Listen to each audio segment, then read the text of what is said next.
একটু বলবেন? লাবণ্য। লাবণ্য, আমাদের হ্যালো 8920 বেসিক নিয়ম হচ্ছে বয়সটা, কোথায় পড়াশোনা করেছেন, কোথায় থাকছেন, এগুলো সম্পর্কে আমরা প্রথমে একটু ধারণা নিয়ে নিই। 21 বছর বয়স এবং আমি লেখাপড়া করেছি কামরাঙ্গীরচর, পুরান ঢাকায়। আচ্ছা, আপনি এখন আছেন ওখানে?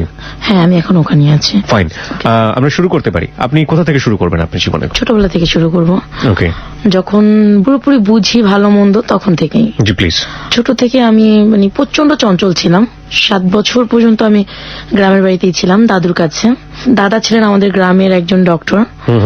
সকালবেলা যখন ঘুম থেকে উঠে দাদা ফার্মেসিতে যাবেন, তখন আমাদের দুজনকে নিয়ে যেতেন। আমরা আর একটা ফুফাতো ভাই আছে, দুজনেই। আর পুরো ফ্যামিলির মধ্যে আমরা 2টা ছেলে বাচ্চাই ছিলাম। তো আমাদের মানে দুজনকে নিয়ে গিয়ে দেখা যেত যে গ্রামে যখন বনি হতো দোকানে, তারপরেই নাস্তা খাওয়ানো হতো। আমরা এত দুষ্ট ছিলাম যে গরম চায়ের ভিতর রুটি দিয়ে তারপরে মুখে দিয়ে হা করে থাকতাম দুজনে। কেন? গরম ছিল আর আমরা তো নিজেরা ফু দিব না, দাদা আমাদেরকে ফু দিয়ে দেবে। ওকে। কারণ অনেক আদরের ছিলাম তো, দুজনকে সাইকেলে করে নিয়ে যেত, আবার সাইকেলে করে ঠিক স্কুলে যাওয়ার সময় দিয়ে যেত। আমি খুব চঞ্চল ছিলাম তো, সবার আগে গাছ উঠতাম। ওকে। আমার ফুয়াতো ভাইটা আমার থেকে 1 বছরের বড়, ও আমাকে সবসময় মারতো, তুমি আগে কেন গাছ উঠবে, তুমি মেয়ে মানুষ না, তুমি গাছ উঠবে না, আমি গাছ উঠবো। আর আমি গাছে ওঠার সাঁতারে খুব চঞ্চল। তো যখন মানে আমরা স্কুলে পড়তাম, আমার দাদু কখনই আমার মাকে মেনে নিতে পারেনি, কারণ দুজনই চাচাতো ভাই বোন ছিল। আমার দাদু সবসময় মায়ের একটা না একটা দোষ তার ছিল, আর সবচেয়ে বড় কথা আমার বাবা বেকার ছিলেন, তারা পালিয়ে বিয়ে করেছে। ওকে। তো আমাকে আমার নানুদের ফ্যামিলি থেকে কেউই তেমন একটা লাইক করতেন না, যে আমি মনে হতো যে তাদের একটা বোঝ। আর এট ফার্স্ট মেয়ে হয়েছি, সেজন্য আরো বেশি পছন্দ করতেন। আর আমি খুব দাদুর পাগল ছিলাম তো। দাদু নানুর বাড়ি কি খুব পাশাপাশি ছিল? চাচাতো ভাই বোন তো, পাড়ার ওপর। এই পাড়ার ওপর। ওকে। ওদের কথা থাকতো যে আমি দাদুকে রেখে কেন নানুদের কাছে চলে আসি না। ছোটবেলায় আপনার কোনো নাম ছিল? দুষ্টুমি করার জন্য দেখা যায় না একটু অন্য ব্যতিক্রম ধর্মে একটা নাম ধরে, কিংবা একটা কিছু খেপানোর জন্য? সবসময় মোটা ছিলাম তো, ছোটবেলাতে খুব মোটা। ওরা সবসময় দুষ্টুমি করে, হয় পাজি বলবে না ভেড়াডস বলবে। ভেড়াডস? ভেড়াডস কি জিনিস? আমাদের গ্রামের একটা কথা যে খুব মোটা হলে তাদেরকে এই নামটা দেওয়া হয়, ভেড়াডস। হ্যাঁ, ভেড়াডস। ওকে। তারপর মায়ের আদরটা খুব কম পেয়েছি আমি। তো অনেকভাবে যন্ত্রণার শিকার হয়েছে আমার আম্মা, আব্বার কাছ থেকে, দাদুর কাছ থেকে। ওইটা আর আমার বোঝাই না। আমার সবসময় চিন্তা থাকতো আমি কাকে কখন দুষ্টুমি করব। আর ছোটবেলা থেকে চুলগুলো প্রচন্ড লম্বা ছিল, দাদু সবসময় মারতো আর চুলে তেল দিত। দাদু মানে হচ্ছে দাদির কথা বলছেন আপনি? হ্যাঁ, আমি দাদির কথা বলছি। ওকে। তো আমার মাও তেমন একটা আমাকে লাইক করতেন, কারণ আমি দাদুদের প্রচন্ড পাগল। তাদের কথা হচ্ছে নানুর পাগল হবা, সবকিছু পাবা। আমার নানুদের একটু মানে অবস্থা ভালো ছিলেন। আর আমার ছোটবেলা থেকে একটা হিংসা ছিল, আমি মানুষেরটা কেন করবো। তো এক সময় আব্বু আম্মুকে রেখে ঢাকায় চলে আসে। ঢাকায় চলে আসার পরে মানে আম্মুকে প্রচন্ড রকমের অত্যাচার করে, এটা সেটা বলে। আম্মু কারোর সাথে কথা বলে তাকে সন্দেহ করা হয়, বাবার বাড়িতে যেতে দেওয়া হয় না। যেরকম করতে করতে আমার আব্বু এখানে এট ফার্স্ট এসে বড় মামার বাসায় উঠছে। কি করতেন জানতাম না। তো একদিন আব্বু গ্রামের বাড়িতে যাওয়ার পরে কি নিয়ে ঝগড়া হয়েছে তাও শিওর না। আমি স্কুলে গিয়েছি। তো আমি স্কুলে যাওয়ার পরে রাস্তাতে যখন আসতেছি, তখন দেখি আমার আম্মু আমার ছোট বোনটাকে নিয়ে চলে যাচ্ছে। তখন আপনারা 2 বোন? হ্যাঁ। ওকে। আমি জিজ্ঞাসা করলাম যে আম্মু তুমি কোথায় যাচ্ছ? আম্মু কোনো কথা না বলে বলছে ডাক্তারের কাছে যাচ্ছে। তো যতটুকু আমার মনে আছে, আমাদের মসজিদের বাড়ি, তো বাড়ির ভেতরেই মসজিদ। তো মসজিদের যে হুজুরটা ছিলেন, সে আবার আমার মাকে মেয়ে বলতো। তাকে আমি মানে ঘোলা দেখলাম না কি দেখলাম জানি না, তাকে দেখলাম বিল দিয়ে উঠে আসতেছে আর আম্মু রাস্তা দিয়ে যাচ্ছে। তো হয়তো বা আম্মুকে মারধর করেছে, কান্নাকাটি করতে করতে চলে গেছে, বাবার বাড়িতেও যায়নি। সেখান থেকে কোথায় গেছে আম্মু আমি জানি না। খুব সম্ভবত আমার দাদুরা যেটা বলতেন যে ইমাম আম্মুকে দিয়ে আসছে পর বিকেলে আবার আসছে আম্মু। ইমাম আম্মুকে দিয়ে আসছে? হ্যাঁ, এই জিনিসটা গ্রাম শুদ্ধ রটে গেল। ইমামটা কি? মানে মসজিদের যে নামাজ পড়ান তাকে ইমাম বলা হয়। ওকে। উনি সম্পর্কে কি ছিলেন আপনার মার? আমাদের বাড়ির হুজুর ছিলেন উনি। উনি হচ্ছেন বাড়ির হুজুর ছিলেন? হুজুর। আর আমার মাকে মেয়ের মতো ভালোবাসতেন আর কি। তো ওনাকে নিয়ে একটা কুৎসা রটনা হলো। ওই আমাকে না আবার প্রশ্ন করা হয়েছে কি তোমার আম্মু কার সাথে গেছে। আমি জানি না। প্রথম থেকে তো আম্মুকে মেয়ে মেয়ে করতেন, তো একটু সন্দেহ ছিল। আমাকে বলতেছে হুজুর আসেনি দুপুরবেলা। হুজুরকে তো আমি দেখছি আসতে, খুব চঞ্চল তো, সত্যি কথাটাই আগে বলতাম। সম্ভবত আম্মু তার সাথে গেছে। আর কোত্থেকে যেন কে বলেছে যে আম্মুকে আর তাকে আমাদের উপজেলার এক মিষ্টির দোকানে দেখছে।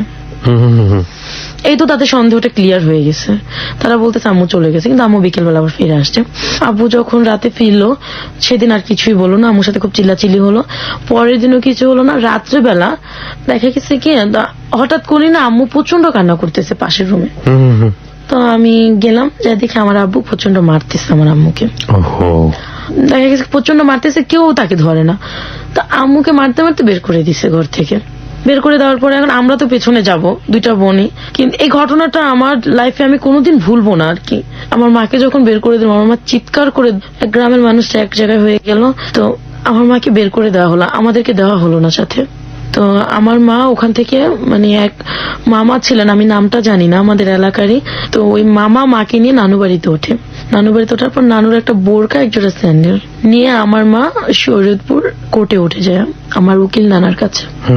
ওখানে ওঠার পরে না আমার দাদুরা চিন্তা ভাবনা করছে একবারে তো গিয়েছে, তো এখনই ডিভোর্স নিয়ে দেবো। ওকে। কিন্তু আমরা তো মামা করে প্রচন্ড কান্না করতেছিলাম রাত্রেবেলা।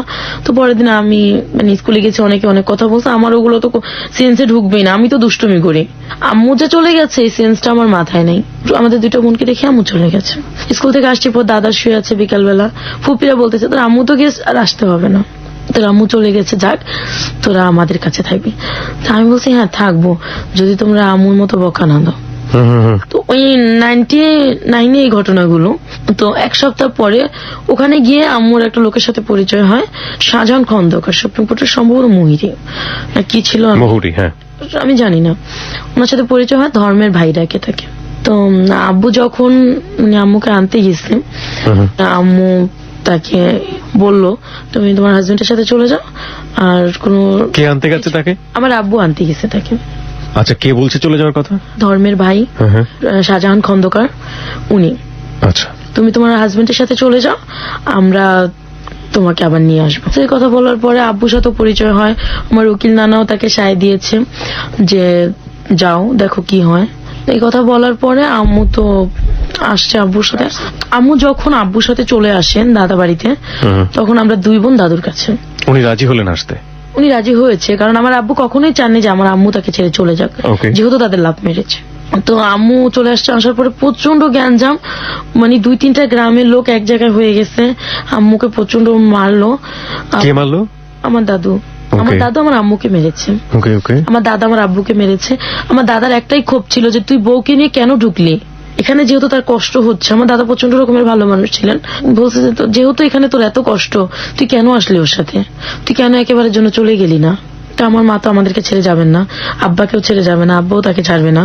তো পরে ওইখানে গ্যাঞ্জাম হওয়ার পরে আমরা, আমার আব্বুর দাদু মানে আমার বড় মা, পাশাপাশি রুম, তো আমরা ওখানে উঠি। ওঠার পর ওইটাও দাদু সহ্য হলো না, প্রচন্ড গ্যাঞ্জাম লাগাই দিছে, যাচ্ছে না কেন, চলে যাক। আব্বু তখন আম্মুকে রেখে ঢাকায় চলে গেলেন।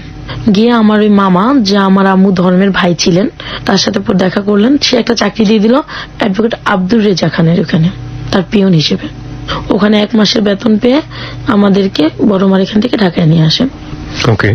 জায়গাটার নাম আমার মনে নেই, আমাদের একটা মেসে উঠিয়েছে। ওখানে আমরা 1 সপ্তাহ থাকি। থাকার পরে আমার আব্বু আমাকে প্রচন্ড রকমের ভালোবাসতেন, মায়ের চেয়ে বেশি।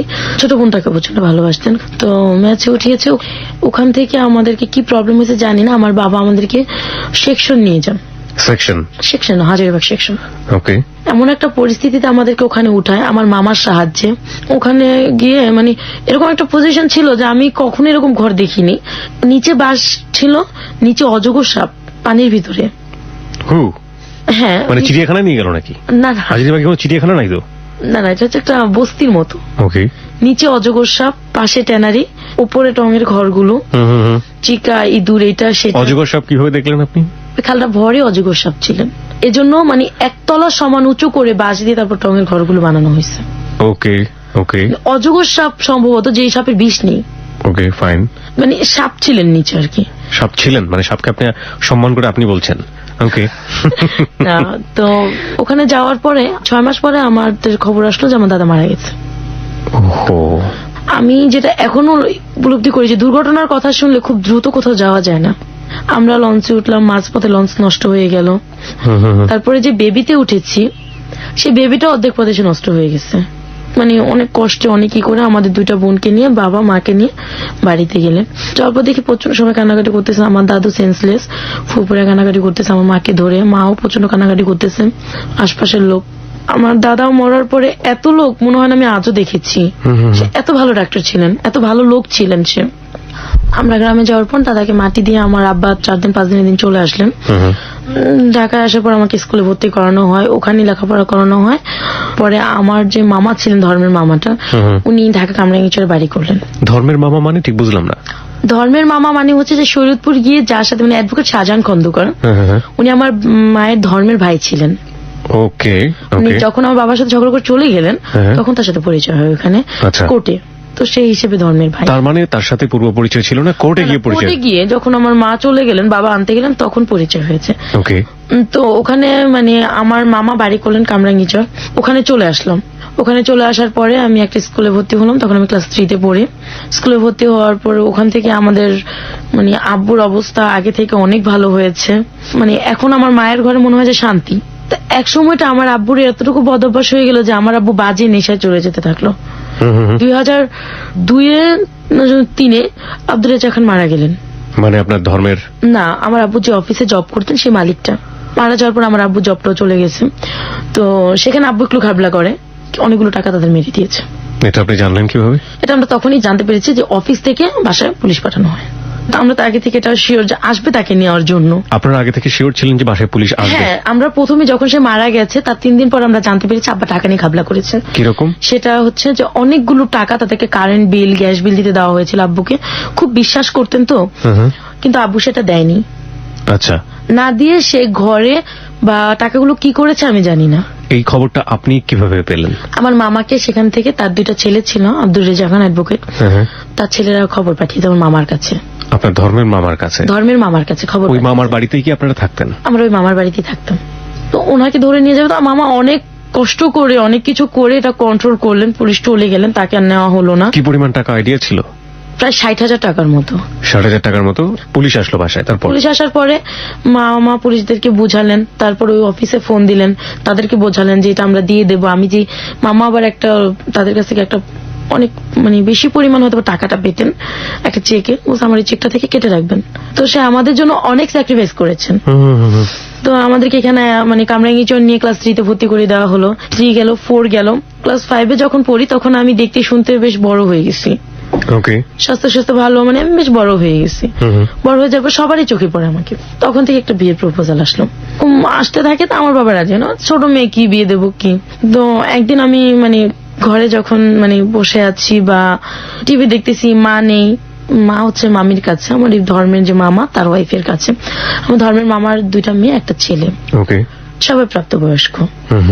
তো আমার মামা একদিন হঠাৎ করে এসে আমার পাশে বসে আমাকে ধরে বলতেছে, মামনি তুমি কি করো। মানে এটা চাওয়ার ভঙ্গিমাটা আর আমাকে ধরার ভঙ্গিমাটা একটু অন্যরকম ছিলেন। আমার রুমে এসে যখন আমাকে ধরলেন, এটা আমার কাছে ভালো লাগেনি। আগের আদরটা আর ওই দিনের আদরটা আমার কাছে মানে অস্বাভাবিক লেগেছে। ওকে, ফাইন। তো আমি ওখান থেকে উঠে চলে আসার পর আমি মায়ের কাছে চলে গেছি। উনি আবার আমাকে ডাক দিচ্ছেন, তা আমি যাইনি। 2-1 দিন পরে সে আবারও ঠিক একই রকমের ব্যবহার আমার সাথে করছে। কি বলবো এখন, মামা বাবার সমান, কিছু বলতে পারতেছি না। আমার মতো করে আমি প্রায় মাস 3 ওনাকে এভাবে এড়িয়ে গেছি। আপনি তো বুঝতে পারছিলেন যে আচরণটা অস্বাভাবিক একটা আচরণ, যেটা আপনাকে মানসিকভাবে পীড়া দিচ্ছে। আপনি কারোর সাথে শেয়ার করেননি ব্যাপারটা?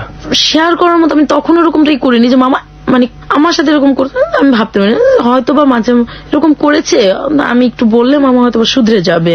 আপনি বলেছেন মামাকে 3 মাসের মধ্যে? মামা আপনি এরকম কেন করেন, আপনি একটু ভদ্রভাবে আচরণ করেন, বা বেশি কিছু বলতে পারতাম না। তো ওটা বললে উনি কি বলতো? কি এইটাও কোনো ব্যাপার না, তুই দাঁড়া আমার রক্তের না। তো তখন আমি কথাটা এরকম ভাবে বুঝতাম না। ক্লাস 5-এ ফাইনাল পরীক্ষা দিচ্ছি। ফাইনাল পরীক্ষা দেওয়ার পর আমি বেশ কিছুদিন ছুটিতে ছিলাম, তো আমরা গ্রামের বাড়িতে বেড়াতে গেছি।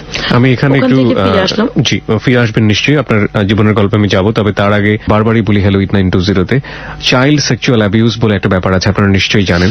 এগুলোর স্ট্যাটিস্টিক্স যদি আপনি দেখেন, সেগুলো রীতিমতো ভয়াবহ। হিউজ অ্যামাউন্ট অফ পার্সেন্টেজ এই ধরনের হ্যারাসমেন্টের শিকার হয়। বিশেষ করে শিশু যারা আছে তাদের ব্যাপারে সতর্ক থাকুন, এবং একই সাথে যারা শৈশবটা তো পার হয়ে এসছে, তারপরেও আমি মনে করি যে যদি কখনো বন্ধুর দ্বারা হোক বা কখনো এরকম কোনো বড় মানুষের দ্বারা হোক বা যে কোনো ভাবেই হোক যেটা অস্বাভাবিক আচরণ মনে হবে, সেগুলো এসে পরিবারের অভিভাবক যারা রয়েছেন তাদের কাছে খুব সুন্দর করে বলে দেয়া, এবং এগুলো যে মানসিকভাবে কতটা বিকারগ্রস্ত করতে পারে পরবর্তীতে পার্সোনালিটি বিকাশে, এটার অনেক এক্সাম্পল কিন্তু দুনিয়াতে আছে। আমার মনে হয় প্লিজ আপনারা এই ব্যাপারটাতে সচেতন থাকবেন। ওকে। তো আমরা গ্রাম থেকে যখন ফিরে আসলাম, তো আইসা দেখি তার বাসায় একটা কাজের মেয়ে আছে, রুমা নামের একটা মেয়ে। ওর সাথে আমার খুব ভালো ফ্রেন্ডশিপ হয়ে গেল। তো ও মামাকে পছন্দ করতেন না, ও আমার বয়সী ছিলেন। মামাও দেখি যে তার মানে আচরণটা খুব ভয়াবহ হতে যাচ্ছে আপনার প্রতি? আমার প্রতি। এন্ড একই আচরণ আমি রুমার প্রতি দেখলাম। হুম হুম হুম। আমার সামনে। তো তখন আমি আমার মাকে বললাম, মা, মামা জানি কেমন কেমন করে। কয়, শোন, তুই তার মেয়ে আর সে আমার ভাই, সো তাকে তুই এরকম চোখে দেখবি কেন? তো আমি বলছি, মা, এটা কোনো কথা না, আমি কিরকম চোখে দেখছি, সে রুমার সাথেও করে। তো বলতেছে, শোন, রুমা খারাপ, ও একটা কাজের মোর সাথে কেন মিশবি? এই কথাটা বলে মা আমাকে স্টপ করে। যেহেতু মার কাছে আমি চান্স পাইনি, আর বাবাকে তো প্রচন্ড ভয় পাই, বাবাকে তো বলা সম্ভবই না। হুম হুম হুম। তো হঠাৎ করে আমার আম্মা অসুস্থ হয়ে পড়লেন। তো আমার আব্বা তখন নতুন চাকরি পেল একটা হাউজিং কোম্পানিতে। তো প্রথম মাসে সে 1 রুম ছেড়ে 2 রুমে উঠলেন, তারপর টিভি কিনতেছে। মানে আব্বার অবস্থা খুবই ভালো হচ্ছে। হুম হুম আর ছোটবেলা থেকে আমরা কোনো টিচার দিয়ে পড়িনি, হুম হুম। ওই মামার 2টা মেয়ে ছিলেন, ওদের কাছেই লেখাপড়া করতাম। 6টার দিকে পড়তে গেলে রাত 9টায় ছাড়তো। ওকে। তো ওই টাইমে দেখা যায় কারেন্ট যাক আর যাই যাক, ওরা আমাদেরকে 2 বোনটাকে রেখে ওরা অন্য রুমে গিয়ে বসে থাকতো। আমি যখন ক্লাস 6-এ পড়তেছি, আম্মা অসুস্থ হয়ে যাওয়ার পরে আমার কাজিনটাকে দেখলাম যে ও আমাকে ডাক দেয় বা ও আমার দিকে তাকায়, ও আমাকে নিয়ে ঘুরতে যাবে, এটা কখনো করে নাই। না, আম্মা অসুস্থ হয়ে যাওয়ার পর থেকে, আম্মা যখন হসপিটালে 15 দিন ছিলেন, তখন থেকে ওই কাজটা করতেছে। কাজিন বলতে? আমার ওই মামার বড় ছেলেটা, কি নাম তখন ছিল? ওর বয়স ছিল 25, নাম হচ্ছে শাহিন। ওকে। সে মোর বাবার ক্যাটাগরি, বাবা যা করেছে ও তাই করতেছে। তো তখন আমি বলছি যে, কি ব্যাপার, আপনি এরকম করেন কেন? আর এরকম ব্যবহার কেউ কারোর সাথে করে নাকি? আমি আপনার বোনের মতো, আপন তো না। ওরও একই রকমের কমেন্ট আসলো যে আপন তো না, রক্তের না। সবই যদি বোন হয় তাহলে বউ হবে কে, প্রেমিকা হবে কে? ঠিক কিছুদিন পর ওর বাবাকে যখন আমি বললাম যে আপনার মেয়ের মতো আমি, আপনি কেন এমন করেন, তখন উনি বললো যে সবই যদি মেয়ে হয় তাহলে লাভার হবে কে? বাপ বেটা দুজনের কথা দেখলাম যে আমি একই রকম, ওরা এরকম করতো। ফাইনাল পরীক্ষা দিলাম, 7-এ উঠলাম, এরকম করতে করতে 7-এও কিছুদিন 6 মাস পার হলো, বয়স হয়ে যাচ্ছে আমার একটা বুঝ হচ্ছে। মামার কথা যেহেতু বলে আমি মার কাছে কোনো কিছু করতে পারিনি, তখন ভাইয়ারটা আমি বললাম। আমাকে আমার মা উত্তর দিল, তোর কি সমস্যা, তুই তো কখনো তোর মামার কথা বলিস, কখনো তোর ভাইয়ার কথা বলিস। তখনই আমার মা মানে টিভি ভালো হয়ে গেলেন, আমার প্রেগনেন্ট। টিভি ভালো হয়ে গেল মানে আপনার আমার টিভি হয়েছিল? হ্যাঁ, টিভি হয়েছিল। ওকে। তার বছর খানেক পরে আমার ভাই জন্ম নিল। দেখা যাচ্ছে যে মা বাবা চেঞ্জ হয়ে গেছে। তাদের এই চেঞ্জটা আমার মানে লক্ষ্য করলাম যে তারা এখন আর আমাকে আগের মতো আদর করে না। কিরকম? দেখা যাচ্ছে তোকে লেখাপড়া করতেছি, আম্মা ঘরে গল্প করতেছে মামির সাথে, কাজগুলো উনি লেখাপড়া বাদ দিয়ে আমাকে দিয়ে করাচ্ছে। এইভাবে মানে আস্তে আস্তে আমার লেখাপড়াটার ক্ষতি হতে যাচ্ছিল। আর দেখতাম যে মানে বাবা আসলেই আমার নামে এক গাদা বিচার, আমি এটা করেছি, আমি ওইটা করেছি। তো এই জিনিসগুলো আমার কাছে ভালো লাগতো না। তখন না আমার কাছে মনে হচ্ছিল যে কেন এমন করে তারা, তাহলে আমি তাদের আপন না। ওইদিকে আমার কাজিন আমার সাথে ব্যবহার খারাপ করছে, তারপর মামার ব্যবহারটা অস্বাভাবিক। তো এর মানে এইভাবে করতে করতে বাবা মাকে আর বোঝাতে পারলাম না এগুলা। ওরা আর আমার এই সমস্যাগুলোকে মানে ফলো করতো না। আমার ফুপি খেয়াল করতেন। আমার খালামণি বাহির থেকে আসার পর খালামণিকে বলছি আর খালাতো বোনটাকে বলছি। তাকে বলার কারণ এটাই হচ্ছিল যে আমার যে মানে ধর্মের মামা, তার ছেলের সাথে আমার বড় খালার মেয়ের বিয়ে দেবে। আর আমার ধর্মের মামাটা খুব লোভী ছিলেন, টাকা যেখানে আছে সে সেখানে আছে। আমার খালামণির তো অনেক টাকা পয়সা, বাইরে থাকে, আমার বোনটাও বাইরে থেকে লেখাপড়া করে আসছে। ওর বিয়ে ঠিক হচ্ছে, তখন আমি বলে ফেললাম যে আপু এরকম এরকম করে, মামাও করে। তখন বললো যে ঠিক আছে, এই কথাগুলো আমি আন্টিকে বলবো। আন্টি মানে? আমার মাকে। আপনার মা তো জানি আগে থেকে? আমার মা বিশ্বাস করতো না আর কি। হ্যাঁ, কিন্তু উনি বলবে আবার। উনি বলবে। তো বলার পরে আমার মা আমাকে প্রচন্ড বকাঝকা করলেন। তো আপু আরেকটা ছেলেকে লাইক করতেন, সে লন্ডনে থাকে। তো এটা আপু আবার আমার আব্বুকে বললেন যে ওর উপর এরকম হচ্ছে, আপনারা কেউ কোনো প্রতিবাদ করতেছেন না।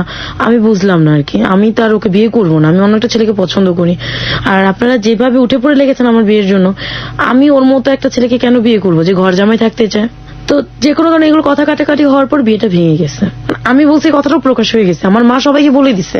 আমার মামার সেটা ভালো লাগেনি, আমার উপর সে প্রচন্ড বিরক্ত হওয়ার পরে সে আমাকে ডাইরেক্টলি প্রপোজাল করছে যে তুমি আমাকে সময় দেবে। তো আমি বলছি যে না, অসম্ভব। কিছুদিন পরে আমি যখন ক্লাস 8-এ উঠলাম, তখন আমার বাবা আমার বিয়ের জন্য খুব তোলপাড় হচ্ছে। ফুপি একটা বিয়ের প্রস্তাব আনলেন, কিন্তু বিয়ের প্রস্তাব আনার পরে আমি রাজি হইনি। আমার স্বপ্ন হচ্ছে আমি একটা ভালো ছেলেকে বিয়ে করব, তো আমি যাতে এই থেকে একটু ভালো পরিবেশে যেতে পারি। আর ছোটবেলা থেকে একটা ধারণা ছিল যে উপরের লেভেলের মানুষদের হয়তো বা একটু ভালো চিন্তা ভাবনা থাকে, তারা একটু ভালো হয়। কারণ আমি এই পজিশনে থাকতে থাকতে আমি বিরক্ত হয়ে গেছিলাম, মনে হচ্ছে কবে বেরোতে পারবো এখান থেকে। তো বিয়ের প্রস্তাব আনার পরে আমার বাবা মা দুজনে বিয়েতে রাজি হয়ে গেলেন। ছেলে কি করতো? মোবাইল কোম্পানিতে জব করতেন, 8,000 টাকা স্যালারি ছিল। ওকে। তো বাবা মা বললো কি যে ও যেহেতু ডিগ্রি সেকেন্ড ইয়ার পড়তেছে, ডিগ্রি ফাইনাল দিলে ওকে ব্যাংকে অথবা কিছুতে চাকরি দিয়ে দেবো, সে তো অবস্থা ভালো হয়ে যাবে। না, আমি বিয়েতে রাজি হলাম। বিয়ের দিন রাত্রে যখন ওরা কাবিন করবে, তো শুনলাম যে যৌতুক নাকি তারা 2 লাখ টাকা যৌতুক চাচ্ছে। এটা নাকি তাদের গ্রামের প্রথা আছে যে দিতেই হবে। আমার বাবা কোনো মতে রাজি হননি। তো তারপরে অনেক ঘটমটর করে রাত 11টার দিকে ঠিক হলো যে না ঠিক আছে ওরা কোনো যৌতুক নেবে না, বিয়েটা হবে।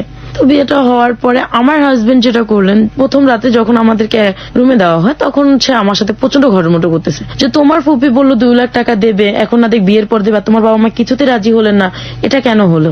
আমার প্রচন্ড কষ্ট হলো। আমি জানি বিয়ের রাত্রটা খুব সুন্দর হয়, ভালো হয়, তো তার একটা ভালো ছেলের সাথে আমার বিয়ে হয়েছে। তো বিয়ের পরের দিন যথারীতি সে আমার সাথে প্রচন্ড রাগ, কথা বলে না। তৃতীয় দিনে একই অবস্থা গেল। চতুর্থ দিনও সে মানে বিভিন্ন মেয়েদের কথা আমার কাছে বলে, কাকে ভালোবাসতেন, কোথায় যেতেন, সবকিছু বলতেন, আর এই জিনিসগুলো আমার কাছে ভালো লাগতো না। তো এইভাবে যখন মাস খানেক কাটলো, পরে আমি জানতে পারলাম যে তার আমার ছোট ফুপির সাথে আগের একটা সম্পর্ক ছিল। কিভাবে জানলেন? এটা আমি জানতে পারছি আমার ফুপি আর আমার হাজবেন্ডের ব্যবহারে। ফুপি আমার হাজবেন্ডকে ভাইয়া বলতো, যেখানে তার জামাই হয়, মেয়ে জামাই। আমি তো তখনও শ্বশুর বাড়িতে যাইনি, আমি আমার বাবা মার কাছে বিচার দিলাম। আর আমার হাজবেন্ড দেখতাম যে প্রতি সপ্তাহে আমার ফুপিকে বাজার টাজার করে দিতেছে, যাইতেছে ওদের মেয়েদেরকে। তা আমি বললাম যে আমার বোনগুলা, আর একটা আমার ফুপুর হাজবেন্ড ছিল না, মারা গেছে, যে একটা বিধবা মানুষ, তাকে হেল্প করতেছে, ভালো কথা, আমি কিছুই বলতো না।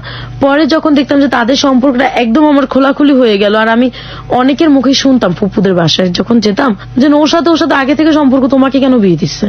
তো এই জিনিসটাতেই না আমার ভালো লাগতো না। বাবা মাকে এসে বলছি, ওনার কাছে জিজ্ঞেস করছি, উনি স্বীকার করছে। ফুপি কখনো স্বীকার করেনি, আমার হাজবেন্ড স্বীকার করছে হ্যাঁ আগের একটা সম্পর্ক ছিল, এখন নাই। তো তখন থেকে একটা ঘেন্না।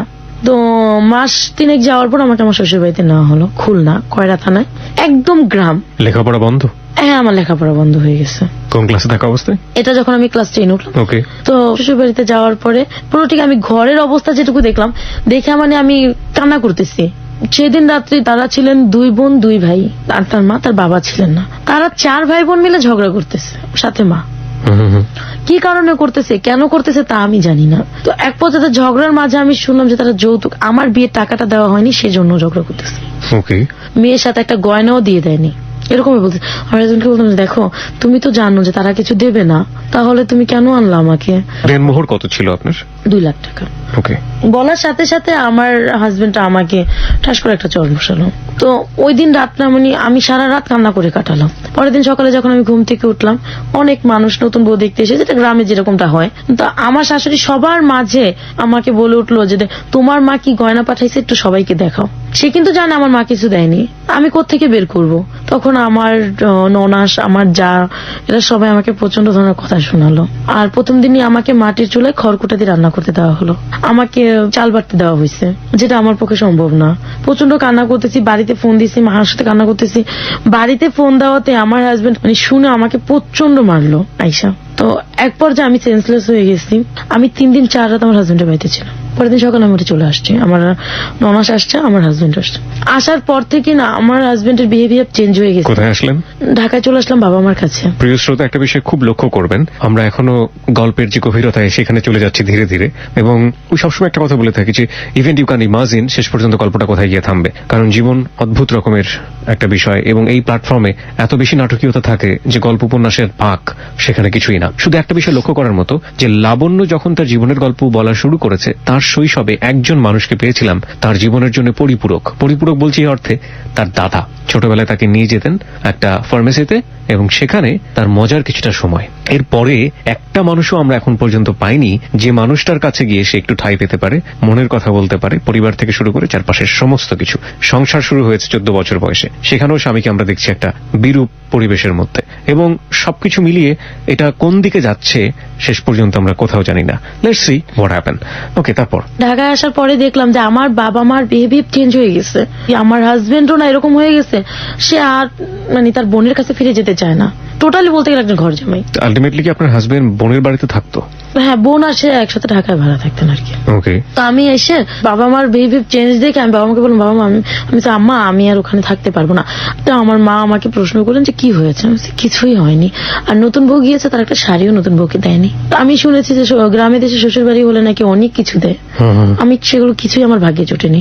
আমার বাবা মাকে যখন আমি বললাম, আমার বাবা মা কোনো রেসপন্স করলো না। শুধু আমার বাবা একটা কথাই বললো যে তোমাকে আমি বাঘের মুখে দিলেও দিয়েছি, কুমিরের মুখে দিলেও দিয়েছি, তোমার যদি আসতে হয় তাহলে তুমি সাদা কাপড় পরে আসবা, আমরা তো তুমি কোনোদিন এই বাড়িতে এসব কমপ্লেন নিয়ে আসবে না। এই কথা বলার পর আমি খুব কষ্ট পেয়েছি যে যেই বাবা আমাকে এত ভালোবাসতেন সেই বাবা কেন আজ আমাকে এই কথা বললেন। বাবাও আস্তে আস্তে তার জবটাও চলে যাচ্ছে, ছেড়ে দিচ্ছে, সেখানেও সে টাকার ঘাবলা করেছে। আর তার নেচারটা এরকম ছিল যে সে একজনের সাথে আরেকজনকে ঝগড়া বাঁধায় দেবে। আমাকে যখন এই কথাটা বললো তখন আমি হাজবেন্ডকে বললাম যে আমি এখানে থাকবো না, জাস্ট এইভাবে কেন থাকবি না। তো আমি বললাম যে আমি আপার বাসায় চলে যাই, ওখানে গিয়ে থাকি আমরা। বললো ঠিক আছে চল। ওখানে যাওয়ার পরে আমার ফুপিকে আমি সবকিছু জানালাম। ফুপি থাকতেন 3 তলায়, তার আমার ননাস আর আমার হাজবেন্ড থাকতেন 2 তলায়। ফুপিকে সবকিছু জানানোর পরে ফুপি খুব কষ্ট পেলেন। ফুপি তো আপনার বিয়ের ঘটক ছিলেন? হ্যাঁ। আচ্ছা, আপনার হাজবেন্ডের নাম? ইনসান। ইনসান, হ্যাঁ। ফুপি বললো যে ঠিক আছে, ও যে এরকম হবে সেটা তো আমি ভাবতে পারিনি। তো আমি বলছি যে সমস্যা নাই, আমি তো তোমার কাছে চলে আসলাম, মানে আমি সব কোনো ঘটনাকে একদম ম্যানেজ করে ফেললাম। তোমার কাছে চলে আসছি, এখন তোমার কাছে থাকবো। আর ফুপি একটা নতুন চাকরি পেয়েছিল ব্যাংকে, তুমি তো ব্যাংকে চলে যাও সকালবেলা। তা আমি সকালবেলা ওদেরকে নিয়ে, 2টা বোন ছিল আমার ফুফাতো ছোট ছোট, ওদেরকে নিয়ে থাকবো। আর ইনসানও তো রাত্রে আসে, সমস্যা হবে না আমার, আমি এখানেই থাকবো। ঠিক আছে ফাইন। তো আমার ননাস গার্মেন্টসে চাকরি করতেন, 2টার দিকে তার লাঞ্চ টাইম ছিল। আমি না ওই সবার সাথে চুলো ছিল তো আমি রান্না করতে পারিনি। ননাস যখন লাঞ্চ টাইমে আসলেন, আসার পর যখন রান্না হয়নি তখন আমাকে প্রচন্ড রকমের বকাবাদ্য করলো। সেটা আমার ফুপ্পির শাশুড়ি দেখছেন, দেখার পরে তার কাছে ভালো লাগেনি। বলতেছে যে এত ছোট বয়সে তোমাকে বিয়ে দিয়ে দিছে এরকম একটা মানুষের ঘরে, সেটা আমরা মানতে পারলাম না। 14 বছর বয়সে আপনার বিয়ে হয়েছিল? হ্যাঁ। তো আমার এরকম করে 3 দিন আমি থাকলাম। 3 দিন থাকার পর 4 দিনের দিন আমার হাজবেন্ড আমাকে প্রচন্ড মারধর করলেন। আমি আবার মায়ের বাড়িতে চলে আসি। মায়ের বাড়িতে আসার সময় যখন আমার হাজবেন্ড বললো তোর চাইতে তো ফুপি ভালো ছিল, অন্তত তাকে তো বিয়ে না করতাম, তার সাথে একটা সময় কাটাতাম। এই কথাটাই আমি তখন আরো ক্লিয়ার হয়ে গেলাম যে আমার ফুপি আমার সাথে প্রতারণা করছে, আমার হাজবেন্ড আমার সাথে প্রতারণা করছে। তারা দুজন একটা রিলেশন আমাকে জড়ানো ঠিক। এই ফুপিটা কি ঘটকালি করেছিল বিয়েতে? ফুপিটাই ঘটকালি করেছে, এটাই আমার ছোট ফুপি। ওকে। যখন শিওর হয়ে গেলাম তখন বাবা মাকে এসে বললাম। বাবা মা আর আমাকে বাড়িতে দিলেন না, আমার হাজবেন্ডকে আর ওখানে আসতে দেননি। তুমি আসবে না, আমার মেয়ে আমাদের কাছে থাকবে।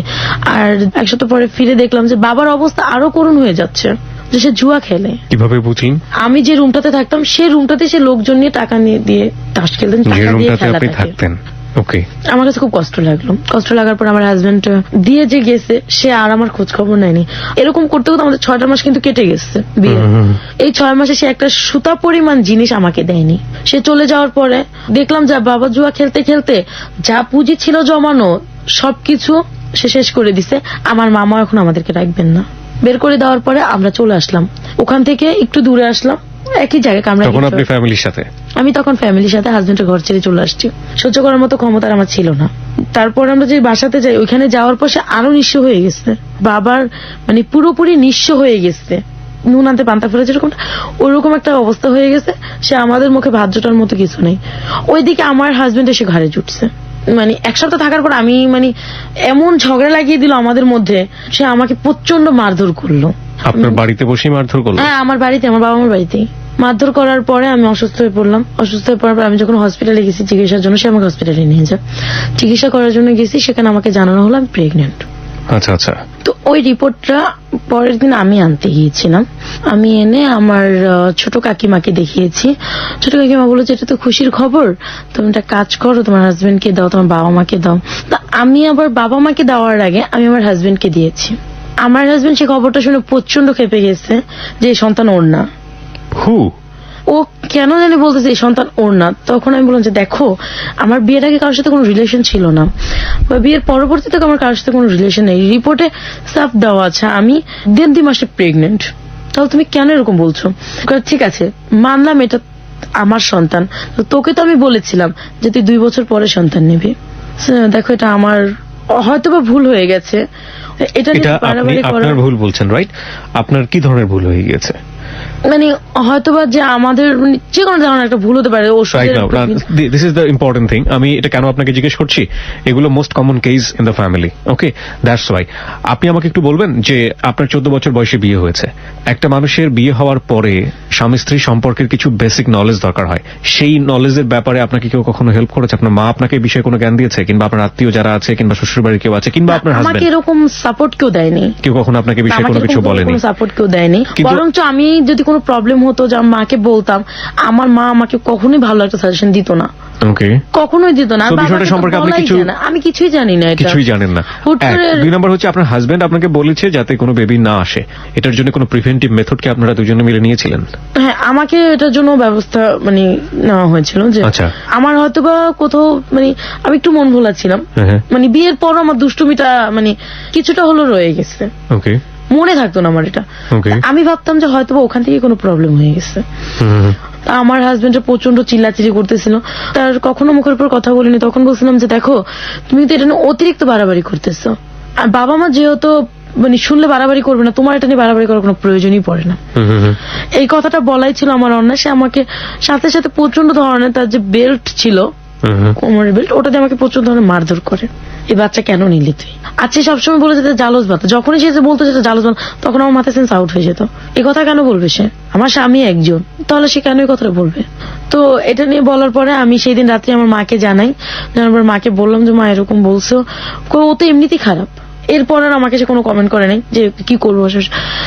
পরের মানে দিন জামাইকে সকালে- বলছে যে ও তো এমনিতেই খারাপ। হ্যাঁ, ও তো এমনিতেই খারাপ, তো কমেন্ট করে না। আমিও পরের দিন সকালবেলা ভালো মতো ও অফিস চলে গেছে, রাত্রে ফিরেও দেখে যে আমি বাসায় না, পাশের রুমে ছিল, মানে প্রতিবেশীর ঘরে। ও ভাবছে আমি যেন কোথায় গেছি। তো মাও দেখে নাই যে আমি প্রতিবেশীর ঘরে। তো ও আয়সা কি বলছে আমি জানি না, আমার বাবার কাছে, বাবাকে দোকান থেকে ডেকে নিয়ে আসছে, জানি না কি বলছে। বাবা প্রচন্ড ধরনের মারধর করছে এসে আমাকে, আমি কেন ভুল করলাম এসে। তখন আমার নিজের কাছে একটু লজ্জা লাগলো যে আমি প্রেগনেন্ট, বাবা বলছে ভুল করতেছি, কেন বলতেছি এই কথাটা। তো পরে আমি আর কোনো কথা বললাম না। তো প্রচন্ড মারধর করার পরে আমার বাবা আমার তলপেটে একটা লাথি মেরেছে। তখন মানে আমি প্রচন্ড ধরনের মানে একদম অসুস্থ হয়ে পড়ে মায়ের ওপর পড়তে যাওয়ার সময় মা সরে গেছে। মা সরে যাওয়ার পর আমি যে লোহার যে সোফা থাকে, সোফার উপর পড়ে গেছি। আপনার বাবা যে এই যে লাথিটা মারলো, উনি আপনাকে তার আগে গায়ে হাত তুলেছে? এর আগে বহুবার সে আমার গায়ে হাত না, তুলেছে, আমি এটা আমার বলতে চাচ্ছি যে এই যে শাশুড়ি। লাথিটা কি উনি একদম চিন্তা করেই কাজটা করেছে? না, সে কি চিন্তা করছে আমি জানি না। সে মানে শুরুতে আমাকে কয়েকটা চড় থাপ্পড় এমন হতে মেরেছে। পারে যে লাথিটা মেরেছে এবং ইনসিডেন্টলি আপনার ওখানে লেগে গিয়েছে। আরেকটা হতে পারে যে না, আর সে তার চিন্তা ভাবনা- মানে অভ্যাসটা এরকম, সে রাগ করে যে কাকে কোথায় মারবে সে নিজেও জানে না। এটা যে মেয়ে না বউ সে বুঝবে না, ওই ব্যাপারটা এটা তার তার মাথায় বদ থাকে। অভ্যাস, এই ব্যাপারটা তার খেয়াল থাকে না। তো ওইখানে গিয়ে আমার পুরো বডিটা আমার ওই সোফার উপরই পড়লো, আরেকটা আঘাত পেলাম, একই সাথে দুইটা আঘাতে প্রচন্ড ব্লিডিং হচ্ছিল আমার ওই সময়টাতেই। ওই সময়টাতেই। আমার মা ওটা কোনো খেয়াল করে নাই, আমার মা চলে গেছে আমাকে রেখে। আমার ছোট কাকি মেজো কাকি খেয়াল করছে, যখন খেয়াল করছে তখন তারা আমাকে নিয়ে স্বাস্থ্য কেন্দ্র থাকে যেটা, আমার বাবা কোনো টাকা দেয়নি, হাজবেন্ডও কোনো টাকা দেয়নি, তারা আমাকে ওখানে নিয়ে ভর্তি করালো। ভর্তি করানোর পরে ওখান থেকে আসলো যে আমার বাচ্চাটা নষ্ট হয়ে গেছে। যখন আমি শুনলাম যে আমার বাচ্চাটা নষ্ট হয়ে গেছে, তখন আমার মানে দুনিয়া যেন কিছু বুঝি না, তারপরও যেন আমার মনে হলো যে জীবন থেকে কি যেন চলে গেল। প্রায় 1 সপ্তাহের মতো আমি না, আমার কোনো হুঁশ জ্ঞান নেই। কিন্তু আমার হাজবেন্ডের এতে কোনো রেসপন্স হয়নি যে না আমার বাচ্চাটা নষ্ট হয়ে গেছে, ও কষ্ট পেয়েছে, ওকে একটু সান্ত্বনা দেওয়া দরকার, বাবা মার একটু সান্ত্বনা দেওয়া দরকার, কারো কোনো রেসপন্স ছিল না। তো এভাবে আমার মাসখানেক চলে যাওয়ার পরে আমার ফ্যামিলিতে আবার আমার হাজবেন্ড গ্যাঞ্জাম লাগাই দিল। তো আমার ছোট ভাবি সবকিছু জানতে পারলো। আর ছোট ভাবির প্রতি আমার প্রচন্ড ঘৃণা যে কেন সে এমন করলো। তখন প্রতিশোধের জন্য আমি বলছি না, আমি ছোট ভাবি যার সাথে কথা বলে, যার সাথে প্রেম করে, আমি তার সাথে প্রেম করবো। বলার পরে আমি আর এরকম কিছু করলাম না, মাথায় ছিল এটা। আমার ছোট কাকিকে নিয়ে আমি প্ল্যানটা করছি। কি প্ল্যান ছিল? সে যার সাথে কথা বলে, আমার ছোট ফুপির হাজবেন্ড ছিল না, সে একটা ছেলের সাথে প্রেম করতো, ছোট বুফি। ছোট ভাবি। আর সেই ছেলেটা অনেক টাকা পয়সা দিয়ে তাকে হেল্প করতো। তখন বললাম যে ও যার সাথে প্রেম করছে সে যেরকমই হোক না কেন আমি তার সাথে প্রেম করব। এটা কেন? আপনার প্রতিশোধ নেওয়ার জন্য? সে কেন আমার জীবনটা নষ্ট করে দিল, কেন আমার এতটুকু বয়সে আমি একটা বেবি হারাইছি। এরকম করার পরে আমার হাজবেন্ডের কোনো কারণে একটা ঝগড়া লেগে ও আমাকে ছেড়ে চলে গেছে। ও আর আমাকে ফোন দেয় না, আমার সাথে কোনো যোগাযোগ করে না, খোঁজ খবর নেয় না। বাবা মাও হেলা হেলা করে। আমি ঘরে সম্পূর্ণ কাজ টাজ করলো, আমার মায়ের চোখে কোনো ধরা পড়ে না। আমার মা বলে আমি আজ বেকার খাচ্ছি, এটা সেটা, মানে অনেক কিছু বলার পরে আমি এগুলো সহ্য করতে পারি না। তা আমি কি করবো, আমি একটা স্কুলে জব নিলাম, আবার ওপেনিং এ ভর্তি হই। Open University? করার জন্য ওপেনিং ইউনিভার্সিটিতে আমি ভর্তি হয়েছি। ওই স্কুলে জব করে খাচ্ছি, আমার হাজবেন্ড আসতেছে, আমি তাকে কোনো কথা বলি না। মানে আমার খালামণিও ফোন দিয়ে বলছে তাকে ছেড়ে দাও। তো ওই যে একটা ভূত মাথায় ঢুকছে, তাকে ছেড়ে দেবো, সে আমার বাচ্চাটাকে জালস বলছে। ওইদিকে আমার ফুপির ওই লাভারের সাথে আমি প্রেম করবো। স্কুলে জব নেওয়ার পরে আমার ফুপি একদিন আমার বাড়িতে বেড়াতে আসে। ফুপিকে আমি বুঝতে দিই না, তার প্রতি আমার রাগ ঘেন্না। ফুপিকে খুব সুন্দর করে কথাটা বলে দেখি ফুপি কথা বলতে, আমি বলছি, ফুপি কার সাথে কথা বলো? বললে আমার এক বন্ধুর সাথে আমি একটু কথা বলবো। তো কথা বলার পর কণ্ঠটা সুন্দর এটা ভেবে আমার মোবাইল থেকে তাকে আমি ফোন দিয়ে আমি পরিচয় দিলাম। ফার্স্টে তাকে আঙ্কেল বলতাম। তো তার সাথে মানে কথা বলতে বলতে দেখা যায় আমার হাজবেন্ড আর আমার কাছে আসে না, আত্মীয় স্বজনও কেমন জানি দূরে দূরে চলে যাচ্ছে, আমার ফুপিও দূরে দূরে চলে যাচ্ছে। তার সাথে কথা বলতে আমি এমন একটা পজিশন করছি যে ওই ছেলেটার নাম ছিল রাশেদের সাথে আমার ফুপির কোনো রিলেশন নেই। এখন রাশেদ আমাকে ছাড়া কিচ্ছু বোঝে না। তো 6 মাস চলে গেল, আমার ম্যাট্রিকের 1 বছরের কোর্সটাও শেষ হয়ে গেল, 10-এ পড়তেছি। তো বাবা আমাকে বলতেছে এইভাবে যদি তুমি কাজ করো তাহলে তো আমাদের হচ্ছে না, তুমি কিছু একটা করো। সে কিছু করবে না, আমাকে কিছু একটা করতে বলছে। না আমি বলছি, আব্বু আমি কি করবো? তুমি চাকরি করো। তো আমি বিভিন্ন জায়গায় চাকরি খুঁজি, আমি তো লেখাপড়া জানি না, ম্যাট্রিক পাস করিনি, কে আমাকে চাকরি দেবে? একমাত্র গার্মেন্টস। আইসা বললাম, আব্বু একমাত্র গার্মেন্টস আছে, আমার বাবা সেটা করতে দেবে না আমাকে। আপনি তো স্কুলে জব করতেন। মানে ওটাতে বেতন হচ্ছে না, ওখানে 1200 টাকা বেতন পেতাম। সেজন্য আমি ভালো একটা চাকরি খুঁজতে গিয়েছিলাম। বিভিন্ন লোকের কাছে বিভিন্ন রকমের হ্যারাসমেন্ট হয়েছে আমি। কেউ আমাকে মানে বিভিন্ন নোংরা প্রস্তাব দিয়েছে, কেউ বন্ধুত্ব করতে চেয়েছে, কেউ বলেছে হ্যাঁ চাকরি দেবো, বিনিময়ে সময় দিতে হবে। পরে আমার হাজবেন্ড ওইদিকে আমাকে ফোন দিতেছে, বিরক্ত করতেছে। শেষে আমি আমাদের যে গ্রাম সরকার থাকে তার কাছে আমি বিচার জানিয়েছি, যেরকম আমাকে মারধর করে চলে গেছে, আমার বাচ্চাটা নষ্ট হয়ে গেছে, আমি ওর ঘর করব না। ওইদিকে আমি রাশেদকে প্রশ্ন করলাম যে রাশেদ, আমি তো আমার হাজবেন্ড আমাকে নিতে আসতে বিচার বসাইছে, আমি কি করব? তোমার যা খুশি তাই করো। তো এই ঝামেলাগুলোর সাথে বিচারে ওর কথা হলো যে আমি আর সংসার করবো না। 3 মাস সময় দেওয়া হলো, যদি আমার মন গলিয়ে নিতে পারে তাহলে ওকে নেবে বা আমি ওর ঘরে যেতে পারি। তো এইভাবে করতে করতে আমার ম্যাট্রিক কমপ্লিট করলাম। আমি হাজবেন্ডের সাথে আমার ডিভোর্স হয়ে গেল, আমি নিজে ডিভোর্স দিয়ে দিলাম। আমিও মানে প্রচন্ড ভালোবেসে ফেলছি রাশেদকে, ওকে স্যার এখন আমি কিছুই বুঝি না। রাশেদ আলটিমেটলি আপনার ফুপির লাভার ছিল। সে ফুপিকে ভুলে গেছে, সে আমাকে ছাড়া কিছু বোঝে না, আমি তাকে ছাড়া কিছু বুঝি না। ফুপি এই জিনিসটা আন্দাজ করতে পারছে। তারপরে ফুপিদের সাথে আমাদের সাথে প্রচন্ড একটা গ্যাঞ্জাম হয়, ফুপি আমাদের যোগাযোগ করে না, আমরাও ফুপির সাথে যোগাযোগ করি না। আর বাবা প্রচন্ড সংসার থেকে চাপ দিতেছে, অনেক কিছু বলার পরে, চাপ সৃষ্টি করার পরে আমি কোথাও কোনো চাকরি পাচ্ছিলাম না। একদিন দেখলাম ঘরে কোনো চাল নাই, ভাই বোনগুলো না খেয়ে আছে। তো আমি আমার এক ফ্রেন্ডকে জানালাম, ওকে আমি বললাম যে দেখো আমার তো ঘরে কোনো চাল নেই, তুমি আমাকে 1000 টাকা ধার দাও, আমি তোমাকে বেতন পেয়ে দিয়ে দেবো আগামী মাসে। তোমার 1000 না, তোমার 1500 লাগলো না, কিন্তু তুমি আমাকে 1 ঘন্টা সময় দাও। কিরকম সময় দেবো তোমাকে? সে আমাকে একটা নোংরা প্রস্তাব দিল। তখন আমার এত কষ্ট হয়েছে যে বাসায় দেখছি ছোট ভাই বোনগুলো না খেয়ে আছে। বাসায় আসার পর পাশের ঘর থেকে আমি 100 টাকা ধার নিয়ে 1 কেজি চাল কিনছি, আধা কেজি আলু কিনছি, মরিচ কিনছি, ডাল কিনছি। ওরা সারাদিন না খাওয়া, রাত্রে খাইছে, সকালে খাইছে। তো এখন দেখি যে 1 কেজি চালে হয় নাই, শেষ হয়ে গেছে। দুপুরে কি রান্না করবে? খুব কষ্ট হচ্ছে ওদের। আমার ভাইটা আমার কাছে এসে বলছে, আপু 2 টাকা দে। আমি টাকা দিতে পারতেছি না। বাবা কি করছে? বাবা কিছুই করতেছে না, বাবা জুয়া খেলতেছে। আপনার মা কিছু বলছে না? আমার মা বললে আমার মাকে মারধর করে মাকে। তো আমি চোখে দেখলাম অন্ধকার, দেয়ালে পিঠ থেকে গেছে, আমি ওর কথা রাজি হয়ে গেছি। কার কথা রাজি হয়েছেন? আমার ফ্রেন্ডের কথায়। কোন ফ্রেন্ড? ও ছিল মানে কোন এক হলের নেতা ছিল। তো ওর সাথে আমার রাস্তায় একসময় পরিচয় হয়েছিল। আর রাশেদ যে আমার জীবনে ছিল, ও কোনো টাকা পয়সা দিত না তখন, আমিও চাইতাম না। তো ওর সাথে যে আমি ফোন দিলাম ওকে যে দেখো সোহাগ, আমি তোমার প্রপোজালে রাজি আছি, তবে 1000 টাকা না, মানে কোন অর্থে যেন। আমি তখন চিন্তা করলাম যে নিজের সম্মানটাই যেহেতু দেবো, তো 1000 টাকার বিনিময় কেন, আরো বেশিতে দেবো। এই সেন্সটা আমার মাথায় মানে কাজ করলো।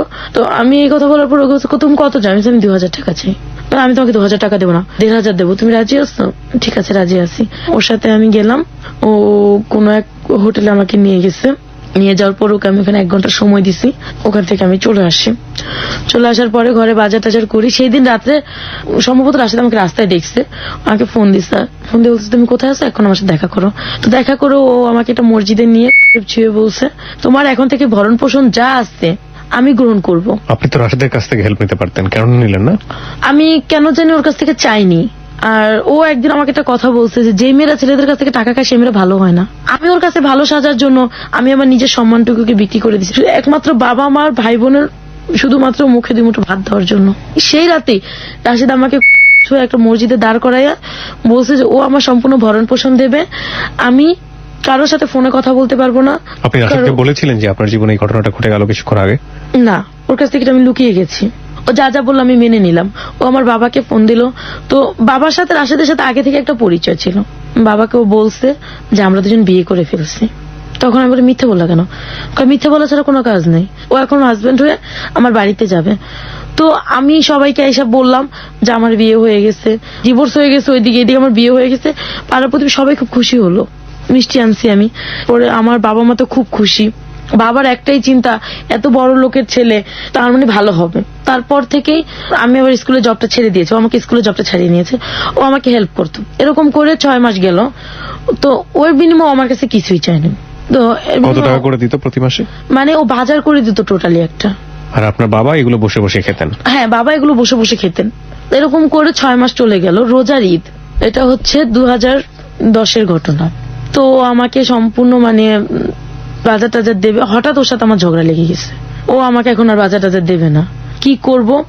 তারপরে আমি রাস্তায় একদিন সোহাগের কাছে গেছি, সোহাগও আমাকে ফিরিয়ে দিয়েছে। ফিরিয়ে দেওয়ার পরে আমার মানে রাস্তায় বসে আমি চিৎকার করে কাঁদতেছিলাম। রাশেদকে বারবার ফোন দিচ্ছিলাম, ও আমার ফোন রিসিভ করতেছে না। কি করব? বাসায় ফিরে আসলাম। আসার পর দেখি যে দুপুরে যে খেয়েছে আমার ভাই বোনগুলো আর খায়নি। রাত্রে প্রতিবেশীর ঘর থেকে খাবার দিয়ে গেছে, সেটাও আমার বাবা খেয়েছে, ভাই বোনরা খেয়েছে, আমিও খেয়েছি। পরের দিন সকালবেলা রাশেদকে খুঁজতে বের হয়ে গেলাম। আমি আমার কামরাঙ্গি চর থেকে হেঁটে টিএসির মোড় গেলাম, সেখানে ওকে পেলাম না। বাংলা মোটর আসলাম, বাংলা মোটর ওকে আমি পাইনি। ওকে খুঁজতে খুঁজতে আমার বিকেল হয়ে গেছে, বিকেল পার হয়ে সন্ধ্যা হয়ে গেছে। সারাদিন কিন্তু ভাই বোনগুলো না খাওয়া। রাস্তায় বসে জগন্নাথ হলের ওখানে বসে বসে চিৎকার করে কাঁদতেছি, আমি কি করব এখন। এক মহিলা আমাকে দেখছে, দেখে বলছে আমু তুমি কান্না করো কেন, কি হয়েছে? যে আমার এরকম অবস্থা, আমি কি করব। তো পরে বলে আমার সাথে আমার বাসায় চলো। আমি বাসায় যাব না, কারো আমার ওই যে মানে আগে তো টিভিতে দেখতাম বাসায় নিয়ে যেত, মেরে ফেলতো, ভয়টা ছিল আর কি। আমি কারো বাসায় যাব না, আমার বাসায় গেলে তোমার ভালো হবে, তুমি চলো। একটা বিশ্বাস নিয়ে, একটা দুঃসাহস নিয়ে আমি ওনার বাসায় যাই। যার পর ও আমাকে বুঝালো, দেখো এইভাবে হবে না, তুমি কিছু করো। তুমি বাবা মাকে খাওয়াতে চাও? হ্যাঁ, আমার বাবা মা আমার কাছে সবকিছু, আমি খাওয়াবো তাদেরকে। ও আমাকে প্রস্তাব দিল যে আমার 3টা ফ্রেন্ড আছে, তুমি আমার 3টা ফ্রেন্ডকে সময় দিবা, তুমি আজ দিতে পারবে? আমি বলছি আমার টাকার দরকার, আমি যে কোনো মূল্যের বিনিময়ে আমি টাকা চাই, যে কোনো মূল্যের বিনিময় হোক আমি টাকা চাই, আমার টাকার দরকার, আমাকে আপনি প্লিজ ধার হলেও দেন। ধারকে আজকালকার জমানায় কেউ কাউকে দেয় না, তোমার মানে দেহর বিনিময়ে তুমি টাকা নিতে পারো। তারপর ওনার 2টা ফ্রেন্ডকে ফোন দিলেন, একজনকে লাইনে পায়নি, 2জনকে পেয়েছে, 3জনের কথা বলছে। তো ওদেরকে আমি 1 ঘন্টা করে 2 ঘন্টা সময় দেওয়া। উনি আমাকে প্রথম দিন দিলেন 2000 টাকা। আমি ওগুলো নিয়ে বাসায় আসছি। আসার পরে বাবা আমাকে বাজার টাজার করে দিছি, খাইছি। সেই দিন রাত্রে আমার বাবা আমাকে বলছে এত রাত কেন করছো, কোথায় গেছো, এটা সেটা বলে আমার বাবা আমাকে মারছে। তখন আমি মাকে বললাম তোমাদের জন্য কষ্টও করব, ঘরে এসে মারও খাবো, এটা তো হয় না। তো মা আর কিছু বললেন না। তো পরের দিন উনি আমার ফোন নাম্বার রেখে দিচ্ছে। 1 সপ্তাহ পর উনি আবার আমাকে ফোন দিছে। এই ভদ্রমহিলা আচ্ছা তুমি তো একদিন চলে গেলে, আর ফোন দিলে না, খোঁজ না। আমি ওই টাকাতে কি হয়ে যাবে না, তোমার আরো টাকার দরকার। আমি কিভাবে হয়? এর ভিতরে রাশেদ আমার কোনো খোঁজ খবর নেয়নি। আমি আপনাকে খুব, আমার মনের ভিতরে কোশ্চেনটা ঘুরছিল, আমার মনে হয় যে প্রশ্নটা করা উচিত। হ্যাঁ, আমি প্রশ্নটা করছি এইভাবে। প্রথম কথা হচ্ছে যে আপনি কি কাজ করছেন সেটার চাইতে আমি বরং কেন করছেন সেদিকে থাকতে চাই। হ্যাঁ, 1। 2 নম্বর হচ্ছে যে আপনি তো নিজেও জানেন, কারণ আপনি যে ফ্যামিলিতে বড় হয়েছেন, এটা কত নিকৃষ্ট ধরনের কাজ। হ্যাঁ, কতটা বাধ্য হলে একটা মানুষ এই কাজটা করে সেটা আমরা দেখেছি। এই কাজটা করে যখন আপনি পয়সাটা পেতেন, সামান্য ডালের পয়সা, ভাতের পয়সা, হ্যাঁ, কোন রকম ভাই বোনের মুখে তুলে দেওয়ার মতো একটা পয়সা, ওরা যখন এই খাবারটা খেত বা আপনি যখন খেতেন, আপনার ফিলটা কি হতো? আমি যখন এই কাজটা করতাম, আমি যখন বের হতাম, তখন আমার মনে হয় যে আমি কোনো মানুষের ভিতরে পড়ি না, আমি একটা জঘন্য ধরনের মেয়ে, আমি নষ্ট হয়ে গেছি। যে জিনিসটা আমি সবসময় আমার হাজবেন্ডের মুখে শুনতাম। তো পরবর্তীতে এই কাজটা আমি করবো আমি কোনোদিন ভাবি নাই। আর ওই খাবারটা যেন আমার গলা দিয়ে নামতো না। কিন্তু মা শেষে বুঝতে পারতো যে এই কাজটা আমি কেন করলাম। তো অন্য কোনো কাজ করতে পারতাম। তখন চিন্তা করতাম যে অন্য কোনো কাজ করলে তো ওরা আমাকে রোজ টাকা দেবে না, হয়তো আজকে আমি জয়েন করছি 1 মাস পর আমাকে টাকা দেবে, কোনো মালিক আমাকে অ্যাডভান্স কিছু টাকা দেবে না, এটা দিয়ে আমি মাস চলবো। তো পরে দেখা যেত কি এরকম 1 সপ্তাহ করছি, 2 সপ্তাহ করছি, 3 সপ্তাহ করার পরে মাসখানেক পড়ার পরে না আমার কাছে কোনো খারাপ লাগতো না, কিন্তু ওই টাকার খাবারটা আমার গলা দিয়ে নামতো না। আর রাশিদকে তখন প্রচন্ড ঘেন্না হতো যে ও আমার কেন খোঁজ নেয় না, ও যদি খোঁজ দিত তাহলে আজকে আমার এরকম হতো না। এরকম করে রোজা চলে আসলো, আমি রোজার ভিতরে আমার বাবা মাকে এই কাজ করে ফুলফিল বাজার করে দিলাম। ঈদ কাটলো, ছোট ভাই বোন গুলোকে কাপড় দিচ্ছি। আমার ফুপু, ছোট ফুপু, আমার এত কষ্ট পেয়েছি তখন যে আমার ছোট ফুপু আমার মাকে দিচ্ছে, ছোট ফুপু আর বড় ফুপু মাকে দিছে, বাবাকে দিছে, ভাইকে দিছে, বোনকে দিছে, আমাকে একটা সুতা পরিমাণ জিনিস কেউ দেয়নি। যখন আমি দেখলাম যে ওরা আমাকে পছন্দ করে না, তখন আর ওদের প্রতি আমার কোনো মায়া থাকলো না। তো ঈদের দিন রাশিদ আমাকে ফোন দিছে, ফোন দেওয়ার পরেও বলতেছে কেমন আছো, আমি কি তুমি যেমন রেখেছো ঠিক সেরকমই আছি, না মরে বেঁচে আছি। তো ও বললো যে এভাবে কথা বলতেছো কেন? আমি কি না, তুমি যে একটা ব্যক্তিকে রেখে গেছো, জানো আমার বাবা কাজ করে না, আমার টাকা খায়, তোমারটা খেয়েছে, তো তুমি কিভাবে এভাবে চলে গেলে আমাকে রেখে? ও আমাকে বললো যে ঠিক আছে, সবকিছু ঠিক হয়ে যাবে। ঈদের দিন রাত্রে ও বলতেছে যে তুমি একটা কাজ করো, তুমি আমার সাথে দেখা করো। কখন দেখা করবো? রাতে দেখা করো। বিকেলে ওই মহিলা আমাকে ফোন দিছে যে লাবণ্য তুমি একটু আসবা। কেন? আমার 2টা ফ্রেন্ড আসছে, তুমি যাদের সাথে বসো তারাই আসছে, ঈদের দিন তোমাকে দেখতে চায়। তো আমার তো কোনো রকমেরই নেই, আমি চলে গেছি। আমি কিন্তু পুরোনো কাপড় পরে গেছি, কারণ আমি ঈদে কোনো কাপড় নিইনি। মানে তখন আমার হাজবেন্ড আমাকে 6 মাসে কিছু দেয়নি, বাবা মাও কিছু দেয়নি। ওই যে শাড়িগুলো বিয়ের আগে কিনছি বা বাঁশ শাড়িগুলো, নতুন শাড়িগুলো, ওগুলো পরতাম। তো আমি যাওয়ার পরে ওনারা আমাকে 2 ঘন্টা রাখলো। 2 ঘন্টা রাখার পর আমাকে 3000 টাকা দিচ্ছে। ওরা বাইরে খেলো আমাকে নিয়ে। আমি ওদিকে রাশিদকে ফোন দিচ্ছি, রাশিদ ফোন রিসিভ করে না। 8টার দিকে প্রচন্ড বৃষ্টি হচ্ছিল, ওই বৃষ্টিতে ভিজে ভিজে ওকে আমি পুরো টিএসসি খুঁজছি, রমনা খুঁজেছি, ওকে আমি পাইনি। ও আমাকে 10টার সময় ফোন দিছে, তুমি কোথায়? বাসায়। তুমি আমার সাথে দেখা করতে আসলো না, এটা বলো, প্রচন্ড ঝগড়া করতেছে আমার সাথে। পরে আমি আচ্ছা ঠিক আছে, আমার ভুল হয়ে গেছে। পরে ফোন রেখে ছোট ভাই বলতেছে আপু শিশু পার্কে ঘুরতে যাবো।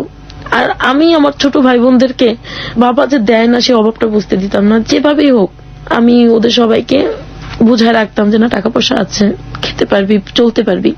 তো আমার ওদেরকে নিয়ে আমি শিশু পার্কে ঘুরতে গেলাম। 3000 টাকা ছিল, তো 1000 টাকা খরচা হয়ে গেল ওদের যাওয়া আসা না। ও আমাকে রাশিদ আমাকে ফোন দিল, বললো চলো আজকে আমার এক ফ্রেন্ডের বাড়িতে যাব। ঠিক আছে যাব। ফ্রেন্ডের কে কে আছে? মা আছে, ভাই আছে, বোন আছে, সবাই আছে। কিছুর জন্য যাব, ওরা আমার বউকে দেখতে চাইছে। ঠিক আছে যাব। ঠিক আছে, রাত 8টায় আমাদেরকে বাসায় দিয়ে আসার পরে আমি ওর সাথে দেখা করলাম, সম্ভবত গুলিস্তান গিয়ে। ওর বাড়ি কি গুলিস্তানে ছিল? ওর বাড়ি মগবাজার। ওকে, আপনি বলছিলেন যে রমনাতে খুঁজছেন, টিএসসিতে খুঁজছেন, এই জায়গাগুলোতে আপনি কেন খুঁজতেন? ও এখানেই থাকতো, সারাদিন এখানে বেশিরভাগ সময় এখানে সময় কাটাতো বন্ধুদের সাথে। Okay. আর ও আমাকে বলছে ঈদের দিন রাত্রেও ওইখানে থাকবে। ওকে, পরে আমি ওর সাথে গুলিস্তান দেখা করতে গেছি, যা দেখি ওর এক ফ্রেন্ড আছে এখানে, পরিচয় করে দিল, ওর নাম কালাম। ওর বাড়িতে আমরা বেড়াতে যাব। ঠিক আছে চলো। বাড়িটা ছিল ভুলতা গাউসিয়া। যাওয়ার পরে দেখলাম যে খুব অন্ধকার, খুব একটা গ্রাম, বিল চারপাশে, ওখানে নিয়ে যাচ্ছে কোনা কোনা দিয়ে এই দিয়ে ঢুকালো কোথায় বাড়ির পেছন দিয়ে। আচ্ছা কি ব্যাপার, বাড়ির পেছন দিয়ে ঢুকলাম, ও এটা নতুন বাড়ি করছে, গেট করা হয়নি, টিন দিয়ে লাগাই রাখছে। এটা আসলে টিন দিয়ে লাগানো ছিল। দরজা খুলছে, আমাকে কেউ তো নাই এখানে, এক রুম, একটা বিলের ভিতরে এক রুম। তো আমার কোনো না ভয় ছিল না, ও ছিল সাথে। আপনি ওকে লাভ করতেন সেই সময়টাতে এবং পুরো ওকে আমি পুরো লাভ দোস্ত। করতাম। আপনি যেই কাজের মধ্যে জড়িয়ে গেছেন এই এটা কি কথাটা আমি ওকে বলি নাই, ও কি বুঝতেও পারেনি? ও বুঝতেও পারেনি।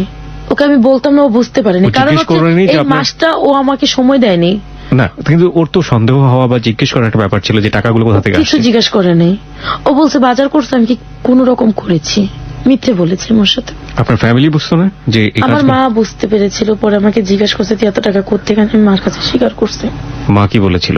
মা কোনো কথা বলেনি, মা নিস্তব্ধ হয়েছিল। বাবা বুঝতো না? বাবা বুঝতো না। আমার বাবা এক কথা, মোট কথা বলতে গেলে ও ছিল টাকার, ও টাকার জন্য সব করতে পারে, শুধু পারে না মেয়ে আর বউকে বেচতে। তো আমি যখন ওর সাথে গেলাম, তারপর ও আমাকে বলতেছে কি দেখো ওর ফ্যামিলির কেউ নাই, তো তোমাকে মিথ্যে বলে এখানে আনছি। তখন বাজে রাত 11টা। প্রিয় শ্রোতা, আমরা এই জায়গাটিতে ছোট্ট একটা বিরতি নিতে চাই, 4 মিনিটের। চলে গেল। আমি ওয়াশরুমে ঢুকে তখন চিৎকার করে কাঁদতেছিলাম যে আমি কাকে ভালোবাসলাম যে আমাকে অন্য পুরুষের হাতে তুলে দিল। তাহলে তো আমি নিজেই ঠিক ছিলাম, যে ওই লোকগুলো তো ভালো ছিল, যাদের সাথে আমি জঘন্য কাজটা করছি বা এই নোংরা কাজটা করেছি তারাই তো ভালো। তাহলে তো এই মানুষটাকে ভালোবেসে বিশ্বাস করে আমার কোনো লাভ নেই। তো তারপর ও মানে এরকম একটা বিহেভ করলো, ও আমাকে আয়সা জড়ায় ধরে প্রচন্ড কান্না করতে শুরু করলো, যেন সব ভুল ওর। ও আমার কাছে ক্ষমা চাইলো পা ধরে ওই রাতে। তো কেন জানে মনটা আমার আবার ঘুরে গেল। সকালবেলা আমরা দুজন চলে আসলাম। চলে আসার পরে ওকে আমি বললাম যে দেখো এরকম হলে আমি আর কখনোই তোমার সাথে কোথাও যাবো না। বাই দ্য ওয়ে, আপনি যেভাবে রাত কাটালেন, আপনার ফ্যামিলি আপনাকে কিভাবে নিল? আমার ফ্যামিলি থেকেও বলে গেছে যে আমরা বেড়াতে যাচ্ছি। আপনার ফ্যামিলি তো জানে যে আলটিমেটলি আপনারা বিবাহিত। হ্যাঁ। ওকে। তো আমি বাসায় ঢুকলাম। এখন আমার বাবা এই আমাদের বিয়ের কথাটা আমাদের গ্রাম সরকারের কাছে জানাই দিছে। জানাই দেওয়ার পর আমার গ্রাম সরকার আসছে, কাকে বিয়ে করেছে মামুনি দেখি একটু। তখন আমার গ্রাম সরকার একটা দিল যে উঠায় দেবো। এখন উনি আমার বাবার এখন লোভ হচ্ছে যে এখন যদি উঠায় দেই 50,000 টাকা খরচা করলে আমি 1 লাখ টাকা পাবো। কিভাবে? অনুষ্ঠান করলে টাকা উঠবে, ওকে, সবাই গিফট দিবে। গিফট দেবে, আর আমার আত্মীয় স্বজন তো বিশাল বড় লোক। বাই দ্য ওয়ে, এখানে গ্রাম সরকার বলতে আপনি কাকে বোঝাচ্ছেন? ওই চরটা তো একটা গ্রামের মতো ছিল, হ্যাঁ। তো ওখানে এক চেয়ারম্যান মেম্বারের পরে একজন গ্রাম সরকার থাকতো। যে কোনো বিচার আগে গ্রাম সরকারের কাছে যেত, তারপরে মেম্বার, তারপরে চেয়ারম্যানের কাছে যেত। আচ্ছা আচ্ছা। তো তাকে বলার পরে সে বলল যে রাশেদকে বলো তোমার এই এলাকায় তোমাকে আধা কাটার উপর হলো 1 কাঠা জমি কিনে দিতে হবে আমার মেয়েকে। রাশেদকে বললো এটা? হ্যাঁ, তুমি যে আমার মেয়েকে বিয়ে করবা, তোমার ফ্যামিলি যে আমার মেয়েকে নেবে। বিয়ে তো করেই ফেলেছেন, বিয়ে করার প্রসঙ্গ আসবে কেন? মানে উঠায় দেবে আর কি। আচ্ছা। বা তোমার ফ্যামিলি যে ওকে নিচ্ছে, এখনো তো ফ্যামিলি জানে না। তোর ফ্যামিলি যখন জানবে তখন কি গ্রহণ করবেন? যদি না করে তাহলে আমার মেয়ে কোথায় যাবে? তার মানে তুমি আমার মেয়েকে এখানে একটা বাড়ির উপরে 1 কাঠা জমি কিনে দিবা। সে একতলাই হোক 3 সিটি থাক, সেটা বড় কথা না। কোথায় এটা? এটাও চরের মধ্যে হবে, কামরাঙ্গীর চরে। কামরাঙ্গি চরেই হবে এটা। তখন ও বললো ঠিক আছে আমি করব। তো এভাবে করে আমাদের সম্পর্ক এগোতে থাকে। 2011 ভালো আছি আমরা, ওর টাকা পয়সা আমাদের সংসার চলতেছে। তো 2012তে গিয়ে ও আবার গ্যাঞ্জাম করলো আমার সাথে। ঝগড়াঝাটি করার এক পর্যায়ে ও আমাকে ছেড়ে চলে যাবে, এসে অনেক বুঝ করে অনেক মিলমিশ করিয়ে দিল। ঠিক আছে, 6 মাস চলে গেছে। কিভাবে যেন ওর ফ্যামিলি জেনে ফেলছে আমরা বিয়ে করছি। ওর ফ্যামিলি এখন আমাকে ফোন দেয়, আমার উপরে চরম অত্যাচার, তুমি ওকে নেবে না, ওর বউ হতে পারো না, তোমার মতো মেয়েকে আমরা ওর বউ করবো না। আর সবচেয়ে বড় ভুল ছিল যে রাশেদ এর আগে আমার ফুপুকে নেয়ার জন্য নাকি ঘরে এরকম ঝগড়াঝাটি করছে। পরে ওরা জানতে পারছে ওনারই ভাস্তি আমি। তার মানে ওই ফুপু যেহেতু এত খারাপ, ভাস্তিটা যাচ্ছে আরো খারাপ। ও বলে যে না, ওর ফুপু যেমনই হোক আমার ওয়াইফ ভালো। এরকম গ্যাঞ্জাম করে টোরে ও বহুবার বিষ খেয়েছে নাকি অভিনয় করেছে জানতাম না। 2013তে আইসা ওরা আমার সম্পর্ক ভালো যাচ্ছে।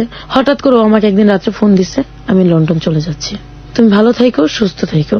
ঘরে বাজার টাজার কিচ্ছু দিয়ে যায়নি, হুট করে লন্ডন চলে যাচ্ছে। আর আমার কেন জানি মনে হতো আমার জীবন থেকে একদিন যাবেই। তার মানে স্কুলগুলোর সাথে আমার রানিং রাখতে হবে। স্কুলে চাকরি করি আর না করি, খুব ভালো সম্পর্ক থাকতে হবে। এই ফ্যামিলিগত ভাবে আমি যেরকমই হই না কেন, কিন্তু শিক্ষকতার দিক দিয়ে আমি খুব কড়া ছিলাম। আমাকে প্রচন্ড ভয় পেত সবাই। আর আমাকে কেউ বলতোই না যে আমি ম্যাট্রিক পাস করেছি, সবাই বলতো হয়তো বা ম্যাডাম অনার্স কমপ্লিট করেছে। ও লন্ডন চলে গেল, আমাকে বলছে যায়া ফোন দেবে, আমার জন্য কি কি যেন রেখে গেছে সেগুলো দেবে, কিন্তু এগুলোর কিছুই করেনি।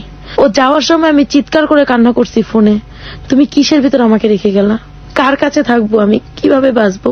আমার বাবা যখন শুনতে পারলো যে ও চলে গেছে, আমার বাবা আমাকে প্রচন্ড মারধর করলো। আমাকে এখন দেখতে পারে না, আমি টাকা পয়সা দিতে পারি না। বাবা কি তখন কোনো কাজ করছে? কোনো কাজ করতেছে না, সে ওই জুয়াই খেলে। জুয়াই খেলে আর ঘরে বসে বসে খায়? ঘরে বসে বসে মানে খাচ্ছে, আপনি যা নিয়ে আসেন সেটা যা নিয়ে আসতেছি তাই খাচ্ছে, কোনো কাজ নেই তার। এবং তার কোনো লজ্জাও নেই সেটার জন্য, মানে পস্তানো বোধটা ওর নাই। ওনার বয়স কেমন ছিল? মানে লাইক উনি কাজ করতে পারতেন, এই সামর্থ্য ছিল শরীরে? হ্যাঁ, 45। ওকে। আর তার একটা সবচেয়ে বদ অভ্যাস ছিল, সে যে কোনো দোকানে ঋণ করবে। একসময় দেখলাম কি ঋণের মাত্রা এত হারে বেড়ে গেছে, 3.5 লক্ষ টাকার মতো দেনা হয়ে গেছি আমি। আপনি মানে আপনার কাজের জন্য নাকি বাবা দেনা করে আছে? মানে উনি করে করে আমার নাম দিয়ে আসে, মেয়ে বেতন পেলে দিয়ে দেবো, মেয়ের জামাই দিয়ে দেবে, সবাই তো আমাকে চেনে। কি কিন্তু? সিগারেট এইটা সেটা, এই আবি যাবি। দেখা যায় কোনোদিন রাশিদের বাজার দিতে লেট হয়েছে, একবেলা চাল নাই, ওই চালটা এটা সেটা আনতো। 2013তে রাশেদ চলে আসলো দেশে। আসার পরে ও আমাকে বললো আমার বোনটার ইউকে থেকে চলে আসলো। কি করতে গিয়েছিল ওখানে সেটা আমি জানি না, 16 দিনের মাথায় চলে আসছে। ও কি গিয়েছে না কি আমি তাও বলতে পারবো না, ওর সাথে আমার কোনো যোগাযোগ হয়নি। এই 16 দিন এই 16 দিন ওকে ফোন দিলে ওর ভাই রিসিভ করে আমাকে বকাঝকা করতো। এই 16 দিনের মধ্যে বাইরে থেকে কোনো ফোন করেছিল আপনাকে? ও আমাকে কোনো ফোনও দেয়নি। ও বলেছিল ফ্যামিলির লোক নাকি আমাকে যোগাযোগ করবে, আমার এই 16 দিনের বাজার টাজার দিয়ে যাবে, ওর এক বোন যাবে, কিন্তু কেউ আমাকে কিছুই করেনি। তো অনেক কষ্ট, অনেক ঋণ টিন করে এই যে এই 16 দিন চললাম, তাও আমি কোনো খারাপ পথে যাইনি। আবার স্কুলে জব শুরু করলাম। তারপরে 2013-তে ওর 21শে ফেব্রুয়ারিতে ওর সাথে আমার সাথে একটা মিথ্যে কথা নিয়ে ঝগড়া লেগে গেল। ও বলছে আমি ছেলেদের সাথে ঘুরতে গেছি, কিন্তু আমি ছেলেদের সাথে না, আমি বাবা মার সাথে ঘুরতে গেছি। ও আমাকে মিথ্যে বলে ও আমার জীবন থেকে একেবারের জন্য চলে গেল। চলে তো গেছে ভালো কথা, ও পাশের প্রতিবেশী যারা ছিল, যাদের সাথে ওর পরিচয় ছিল, ওদের সাথে আমাদের একটা ঝগড়া লাগাই দিয়ে গেছে। এমন ভাবে ঝগড়া লাগাইছে যে আমি মানিজ্যত নিয়ে যে ঘরে থাকবো সেই পরিস্থিতিটাও রাখে নাই। আমাকে আমার বাবা প্রচন্ড মারধর করে আমার শরীর ফেটে রক্ত বেরোচ্ছে, ঘরের ভিতরে আটকে রাখছে।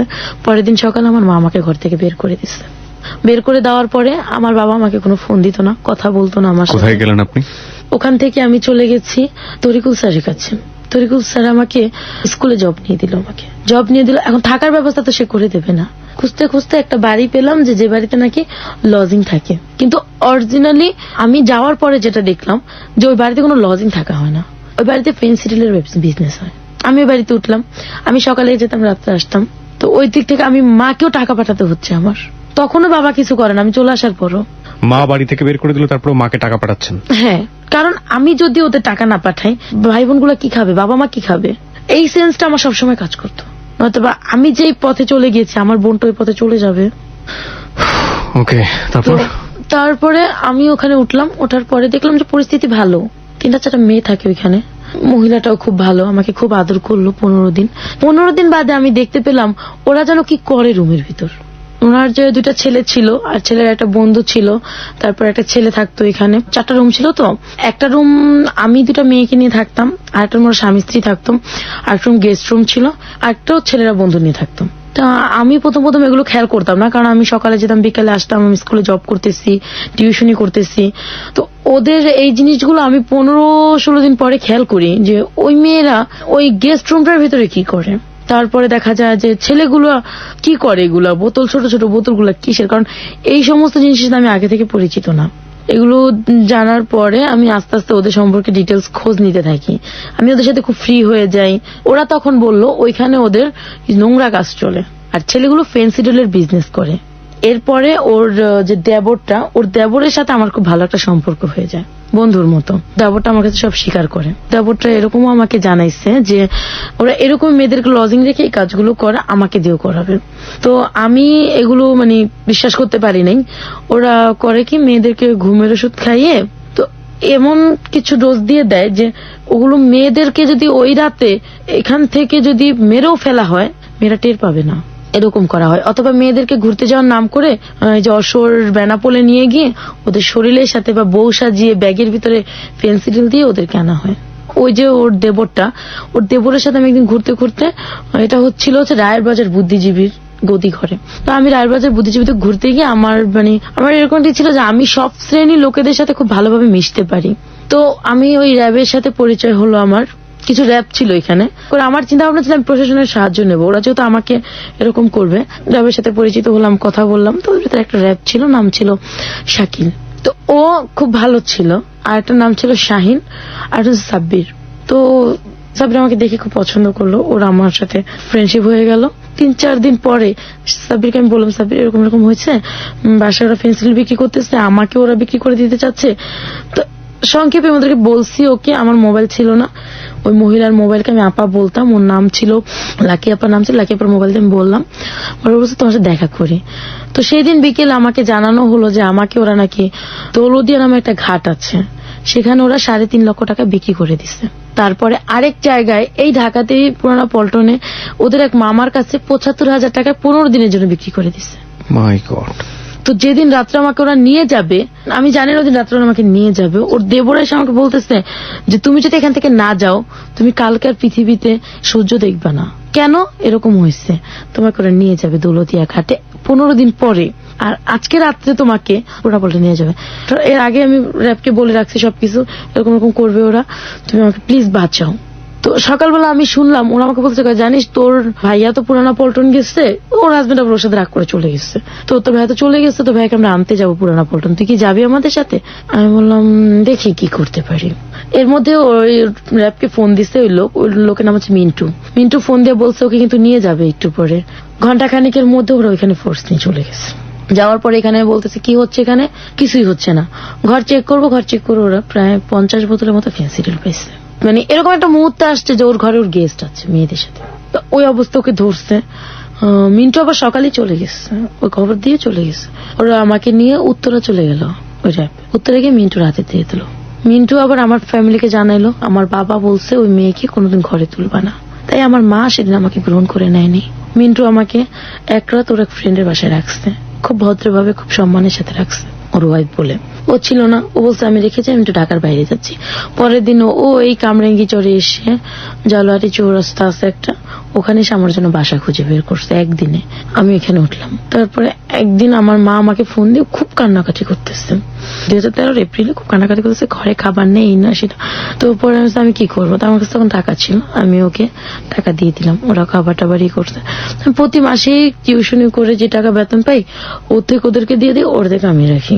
আমার ঘর ভাড়া বেশি ছিল না, এক রুম তো 2000 টাকা ছিল।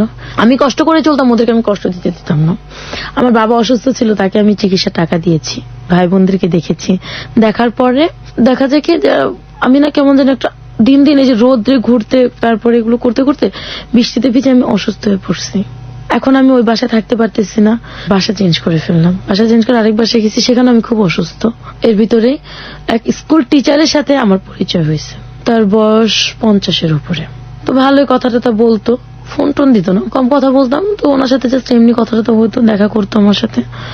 উনি একদিন আমাকে বিয়ের প্রস্তাব দিল, আমি রাজি হইনি। এই 50 ঊর্ধ্ব লোক? হ্যাঁ, রাজি হইনি। পরে আমি না দিন দিন অসুস্থ হয়ে পড়লাম। অসুস্থ হয়ে পরে বাবা মার ঘাড়ে গিয়ে উঠলাম। ওখানে আমি ডাক্তার দেখালাম, নিঃশ্বাসে প্রবলেম হইতো, আমি নিঃশ্বাস চাতে পারতাম না, আর লিভার একটু সমস্যা হয়েছে। মানে এগুলো তো আমার টাকায় হতো, আমার ফ্যামিলিকেও খরচা দিতাম ওই অসুস্থ অবস্থায়। আমার টাকা যেটা জমানো ছিল আর কি, ওটাতেই হয়তো। তো ওই লোক আমার এই অবস্থা দেখে আমার মামা, মানে এই যে গ্রাম সরকার, তার কাছে বিয়ের প্রস্তাব দিল। কোন লোক? যে লোকটা স্কুল টিচার ছিল, 50-এর ঊর্ধ্বে বয়স ছিলেন, যে লোকটা নাম ছিল তাহির। সে আপনার গ্রাম সরকার পর্যন্ত পৌঁছালো কিভাবে? ওই এলাকারই সে স্কুল টিচার। ওকে। তো ওই হিসেবে সে বলছে, আর আমাদের সম্পূর্ণ দায়িত্ব ওই গ্রাম সরকার নিয়েছিল। তো ওনার কাছে বিয়ের প্রস্তাব দিল। আমাকে জিজ্ঞাসা করা হলো, তখন তো আমি খুব অসুস্থ, আমার একজনের হেল্প চাই, বাবা মা আমাকে রাখবে না। আমি বাবা মাকে বললাম দেখো তো অনেক বয়স্ক, কিভাবে কি হয়। বাবা বললো না সমস্যা নেই, মানে ডাইরেক্টলি বললো বয়স্ক লোক নাকি বউ ভালোবাসে বেশি। আপনার বাবা আপনাকে এটা বললো? আমার বাবা মাকে বলছে। আপনার বাবার তখন বয়স কত? 45। বাবার বয়স 45, বাবার জামাই হবে 50 ঊর্ধ্ব। হ্যাঁ, তো এর ভিতরেই মা বলছে যে গ্রাম সরকারের খোঁজ খবর নিতে। উনি কি খোঁজ খবর নিতে আমি জানি না। ঠিক এক সপ্তাহের মাথায় আমার বিয়ে দিয়ে দিল, 7ই আগস্ট 2013। পরবর্তীতে প্রিয় শ্রোতা, this is not a story of চিনি কম। আপনারা নিশ্চয়ই অমিতাভ বচ্চনের সেই ছবিটা দেখেছেন। অমিতাভ বচ্চন এবং টাবুর ছবি ছিল চিনি কম, আমার অনেক পছন্দের একটা ছবি। লাইফে এই ঘটনা ঘটে, বাট এত সুইট এত ঘটে না, এটাই রিয়েলিটি। ঠিক আছে, যাই। তারপর বিয়ের দিনও আমার কাছে কেন জানি মনে হয়েছে তা আমি তো অসুস্থ, আমি জাস্ট উঠতে পারি, বসতে পারি, মানে কাজকর্ম কিছুটা করতে পারি। তখন স্কুল থেকে আমি চাকরি ছেড়ে দিচ্ছি। বিয়ের দিন সকালও জানি আমার কেন মনে হলো আমি বিয়েটা করব না, কিন্তু চিন্তা করলাম যে বাবা মার ঘাড়ে বসে না থেকে তারপর মামা বিয়েটারই করছে, করে দেখি যদি জীবনের কিছু চেঞ্জ হয়। তো বিয়েটা হলো, আমাকে সেদিন নিয়ে যাওয়া হলো পাশের গলিতেই, বাসা ভাড়া নিচ্ছে সেখানে। বিয়ের দিন রাত্রেই তার বড় ওয়াইফ তাকে ফোন দিছে, ফোনটা রিসিভ করছি আমি। এসে বললো তুমি কে? আমি তার ওয়াইফ। তুমি তার ওয়াইফ কিভাবে হও? এমনকি তাকে বিয়ের আগে আমার মামা গ্রাম সরকার, যাকে আমরা মামা বলি, সে ওই ওর ভোটার আইডি কার্ড, তারপরে স্কুল সার্টিফিকেট, কলেজ সার্টিফিকেট, কোন স্কুলে জব করতেন সেগুলো, বড় বউর সাথে ডিভোর্স হয়েছে সেই ডিভোর্সের পেপার সবকিছু নিয়ে নিছে। তারপরে আমি বলছি আপনার সাথে তো ডিভোর্স হয়ে গেছে। হ্যাঁ, তো আমি ফোন সমস্যা, আমাদের সন্তান আছে না।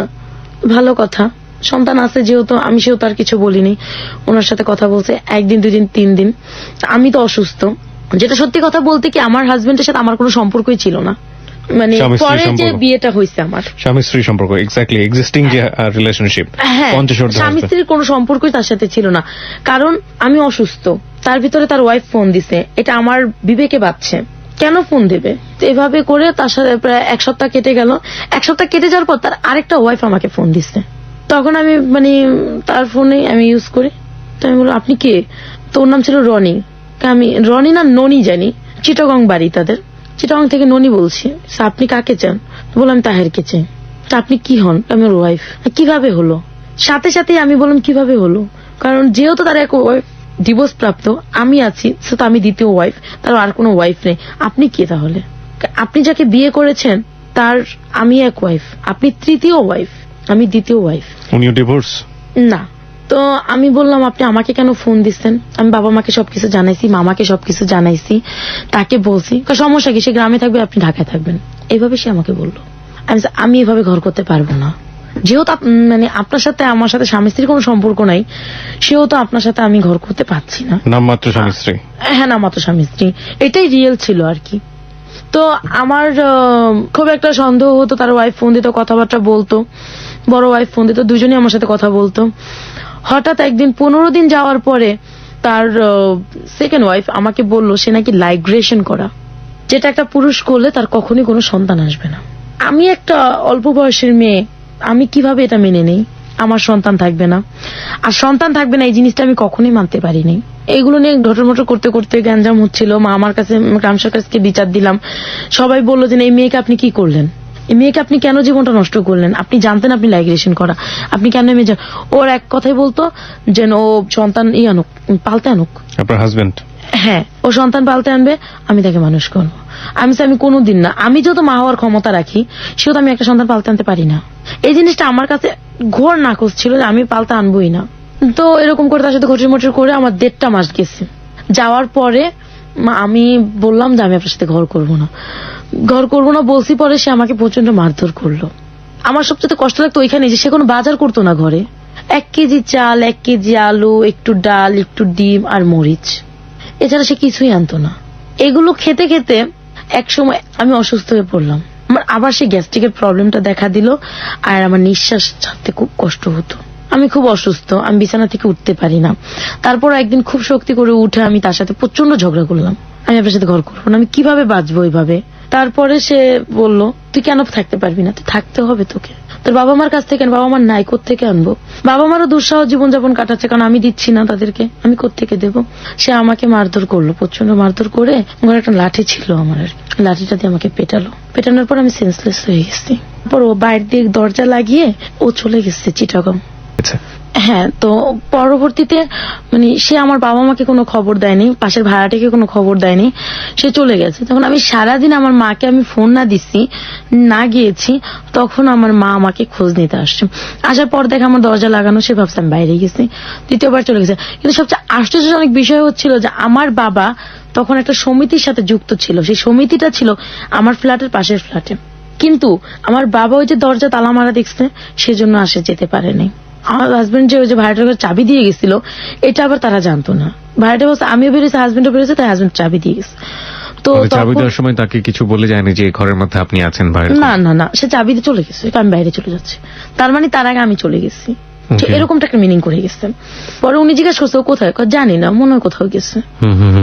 আমার মা কিভাবে যেন বলতেছে কি ওর ঘরে তাহলে আমার কিছু বাটি আছে, বাটিগুলো নেব। আমি তার আগের দিন সারাদিনের না খাওয়া, সে বাইরে গিয়ে খেয়ে আসতো, আমার জন্য খাবার আনতো না। আপনার হাজবেন্ড? হ্যাঁ। তো আমি সেই দিনও সারাদিন সেন্সলেস। তো মা সন্ধ্যাবেলা ঢুইকা দেখে আমাকে, দেখে একটা চিৎকার করছে, এক চিৎকার আমার বাবা আমার সবাই চলে, বাবা পাশের ফ্ল্যাটে ছিলেন, সে তার ভাড়াটা সব চলে আসছে। আসার পর ওইখানে আমাকে সুস্থ করে আমাকে ওইখান থেকে বাড়ি নিয়ে যায়। এরপর আর কোনো দিন মানে ওই দিন থেকে সেপ্টেম্বর অক্টোবর থেকে এই পর্যন্ত আমার হাজবেন্ডের সাথে আমার আর কোনো যোগাযোগ হয়নি। তার মানে কাকতালীয় ভাবে সেদিন যদি আপনার রুমে আপনার মা না ঢুকতেন তাহলে আপনি ওখানে মারা যেতেন? নিহত পেত ওখানে। এরপর আমাকে বাসায় নিয়ে গেছে, আমার চিকিৎসা করাইছে। আমি 27 রোজ আমাকে হসপিটাল থেকে বাসায় আনছে। ঈদের পরপরই আমি আবার আমার খোঁজে বের হয়ে গেছি। এই প্রথম আমার জীবনে মানে আমি যত অসুস্থ, শুধু আমার মা আমাকে সাপোর্ট দিল। তখন আমার বাবা আমাকে তখন পর্যন্ত নির্বাক হয়ে তাকায় দেখছে, শুধু আমাকে কোনো সাপোর্ট দেয়নি। আমি আমার মতো বের হয়ে গেছি, আমি ওই ঘরে থাকিনি।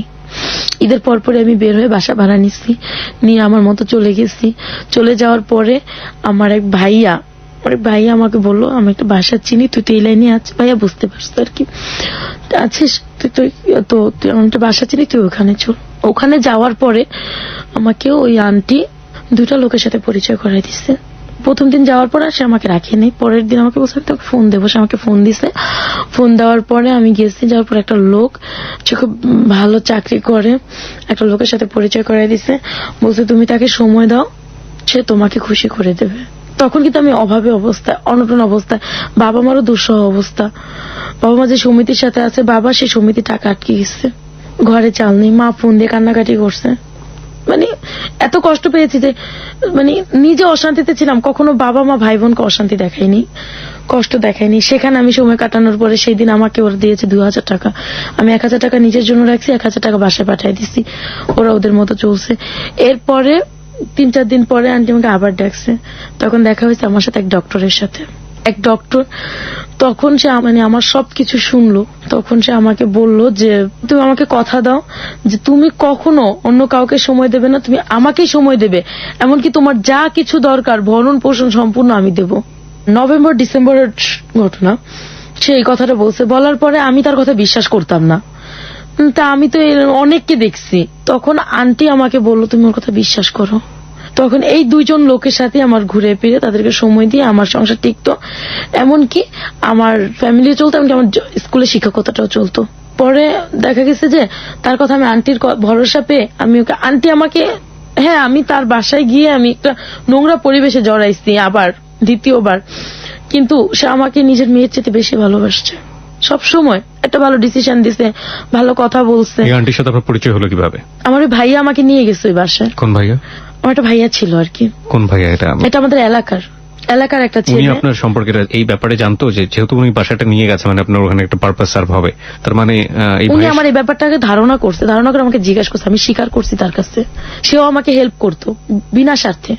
হুম। সে আমাকে নিয়ে গেছে, কয়েক চলো তুমি এইভাবে কত কষ্ট করবা। আর আমার যে টোটাল যে 1.5 মাস বা 2টা মাসের যে ঘটনাগুলো আমার সেকেন্ড হাজবেন্ডের, এগুলো সব সে জানতো। তারা কিভাবে নিজেরাই জানতো? আমাকে বিয়ে দিচ্ছে। ওকে। আমাকে বিয়ের দিন ওই বাড়িতে পৌঁছায় দিছে আমার ওই ভাইয়া। সে আমাকে হেল্প করছে, 1000, 500, 100 দিয়ে সে আমাকে হেল্প করছে। এমনকি বিশ্বাস করতে পারবেন না, আমার বিয়ের যে খরচাটা সেটাও আমার বাবা আমার টাকা থেকে করছে। সে 1 টাকা খরচা করেনি, 1 টাকা দেয়নি। তারপরে এই যে 2টা বছরে সে যে ঋণগুলা করছে, এই ঋণগুলাও আজ পর্যন্ত আমি দিচ্ছি। এই কাজগুলো করে আমি এখন এই কাজগুলো করি না, বলতে যে শুধুমাত্র যে আমি যে 10 জনের সাথে মিশবো সেটা করি না। জাস্ট আমার ওই ডক্টরের সাথে খুব ভালো একটা ফ্রেন্ডশিপ আছে। প্রতি সপ্তাহে সে আমাকে একটা খরচে টাকা দেয়, যাতে করে আমার আর এইসব নোংরা কাজে ঢুকতে না হয়। সে পৃথিবীর যে প্রান্তে থাকুক না কেন, সে প্রতি সপ্তাহে আমার টাকাটা আমাকে পাঠিয়ে দেয় আমার মোবাইলে। and you have that kind of relationship with that doctor, right? আপনার তো ডক্টরের সাথে এই সময় কাটানোর মতো একটা রিলেশনশিপ আছে। হ্যাঁ, সময় কাটানোর মতো একটা রিলেশনশিপ আছে। তারপরও সে যথেষ্ট ভালো, আমি তাকে মন্দ বলবো না, সে ভালো।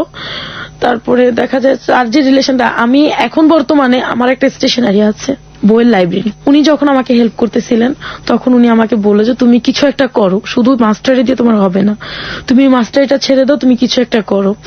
শেষে যে গ্রাম সরকার আমাকে বিয়ে দিয়েছিল, আমি প্রথমেই বলছিলাম, সেই গ্রাম সরকার আমাকে একটা প্রোডাকশন হাউস বলতে একটা এম্ব্রয়ডারি হাউসে জব নিয়ে দিল। সেখানে 6000 টাকা বেতনে জব নিয়ে দিছে। আর যে ডক্টরের সাথে আমার ফ্রেন্ডশিপ আছে, সে আমাকে কিছু টাকা দিল একটা দোকান করার জন্য। কত টাকা? প্রায় ওখানে 20,000 টাকা। হুম। দোকান করছি আমি ওখানে। একটা মানে চিন্তা করলাম কি করব, তখন আমার তো অনেক স্কুলের সাথে যোগাযোগ, তখন আমি বইয়ের লাইব্রেরি দিলাম। বইয়ের লাইব্রেরি মানে স্টেশনারি, বই, খাতা, পেন্সিল, রাবার বা গাইড, এটু সব পাওয়া যাবে ওখানে। ওকে। আজ অব্দি আমার বাবা সাপোর্ট করেনি। এমনকি 2-1 দিন আগের ঘটনা, যে আমার বাবাকে, যাকে আমি এত হেল্প করছি বা আমি যাকে নিয়ে এখনো বেঁচে আছি, আমি আজীবন বেঁচে থাকবো, আর আমার সাথে যাই করুক না কেন, আমার বাবা 2-1 দিন আগে আমাকে মেরে আমাকে আমার মাকে দোকান থেকে বের করে দিয়ে ওই দোকানটা সে নিজের করে নিছে। স্টিল কিন্তু ওই দোকানের যতগুলো জিনিস সবকিছু আমার। এমনকি বাবা আমাকে খুব বৃষ্টি ভাষায় একটা বকা দিয়ে বলছে, তুই তো ভালো না, তো খারাপে টাকা দিয়ে তুই দোকান করছিস বা তুই খারাপে টাকা আমাকে দিছিস। তখন আমার এত কষ্ট হয়েছে যে যে বাবা মার জন্য আমি নিজের সবকিছু বিসর্জন দিয়ে দিছি, সেই বাবা আজকে আমার দোকান আমার সাথে মানে প্রতারণা করে যেন নিয়ে গেল। আজকে সেই দোকানে আমি নিজে দাঁড়াইতে পারতেছি না, বাধ্য হয়ে দোকান থেকে সরে আসছি, যে সে বলতেছে এই সবকিছু আমার। তোর কিছুই নাই এখানে। আমি যে তাকে 2-2.5 বছর দেখলাম, তাদের সংসারটাকে চালালাম, নিজে কষ্ট করলাম, এর কিছুই আমার বাবা স্বীকার করে না এখন। আর আমাকে যা তা বলে যে আমি ভালো না, আমি খারাপ। আমি খারাপ হয়েছি শুধুমাত্র এই ফ্যামিলিটাকে বাঁচানোর জন্য, শুধুমাত্র 2 মুঠো ভাত দেওয়ার জন্য। কি করবো, নয়তো বোনটা নষ্ট হয়ে যাবে, ভাইটা বকাইটা হয়ে যাবে, মার কারখানায় চাকরি করতে হবে। আমার এত কিছু হয়ে গেছে, আমার মাকে আমি কখনো বাইরে কাজ করতে দেইনি, আমার বোনকে আমি কখনো বলি নাই তুমি একটা টিউশনই করো, কিচ্ছু করে না ওরা, আমি চালাই। আর আজকে মানে 3টা বছর আমার বাবা বসে খাইছে, মানে আমার সংসারেই ছিল। এখন যে দোকানটা আছে সে এখন ওই দোকানেই করে, আমার সাথে সে টোটালি যোগাযোগ বন্ধ করে দিচ্ছে। সে এখন আমার দোকান চালায়, সে তা দিয়ে সে নিজে চলে। আর আমি একটা প্রোডাকশন হাউসে জব করে মা বাবা ভাই বোন সবাই কিনে চলতেছি।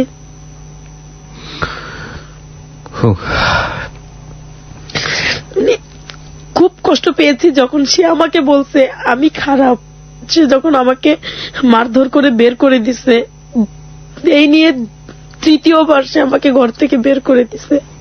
প্রথমবার দিয়েছে আমার হাজবেন্ড সহ, 2য়-বার আমাকে দিয়েছে আমার ভুলের কারণ, সে বলে আমার ভুল, কিন্তু অন্য একটা মিথ্যে কারণে সে আমাকে 2য়-বার ঘর থেকে বের করে দিছে। এই 3য়-বার সে তার জীবন থেকে আমাকে বের করে দিল। তো আজকে আমার কিন্তু কিছুই নেই, সবকিছু তাদেরকে আমি বিসর্জন করে দিছি, সবকিছু তাদেরকে আমি দিয়ে দিছি, তারপর আজকে তারা আমাকে জায়গা দেয় না। আপনার বাবা তো আপনাকে বারবার বের করে দিয়েছে, তারপরও আপনি এত কষ্ট করে এবং এই রকম ভাবে নিজেকে, আমি ভাইয়া সারাদিন না খেয়ে থাকতাম, একটা টাকা আমি আউট খরচা করতাম না। আমি কোনোদিনও, এমনও দিন গেছে আমি শাহবাগ যদি গেছি কোনো কাজে, বা দেখা যাবে হাইটা কামরাঙ্গিচর গেছি, যেখানে 60-70 টাকা খরচা হবে, সেই টাকাটা আমি রেখে দিছি, বাসায় গেলে আমার খরচা আছে সেজন্য সেটা আমি রেখে দিছি। আমি সারাদিন রোদে, আমি খারাপ ছিলাম মাসখানেক, 3 মাস, 1 মাস, 1 দিন, 15 দিন এরকম খারাপ ছিলাম, কিন্তু আমি কখনো মানে প্রফেশনাল হয়ে যায়নি। কিন্তু যেটা প্রফেশনাল হবো, একের পর এক নোংরা কাজ করবো, আমি সেটা করিনি। আমি মাঝে মাঝে যখন খুব টেকছি, যখন দেখি যে না আমার ঘরে ভাত জোটে না, তখন গেছি। আমরা তো আমি এই রোদে রোদে টিউশনি করে, কষ্ট করে, সবকিছু করে, আমাকে কেউ সাপোর্ট দেওয়ার ছিল না, আমাকে কেউ সাপোর্ট দেয়নি। আমার পুপু, আমার খালারা, আমার মামার আমাকে কেউ সাপোর্ট দেয়নি, আমার চাচুরা, তাহলে এমনকি নিজের বাবা মাও আমাকে সাপোর্ট দেয়নি। কিন্তু আমার আজকে আমি স্বীকার করতে বাধ্য যে আমার এত কিছুর পরও আমার মা আমার সাথে আছে, আমার মা তার স্বামী ছেড়ে আমার সাথে আছে। আপনার মা ধরেন কিছুদিন পরে তার স্বামীর কাছে ফিরে গেল, কেউ আপনার সাথে নেই এবং এই মানুষগুলোর মুখে অন্ন জড়ছে না, আগের মতোই অবস্থা, তারপরেও কি আপনি তাদেরকে আমি দেখবেন? সারা জীবন তাদেরকে দেখবো।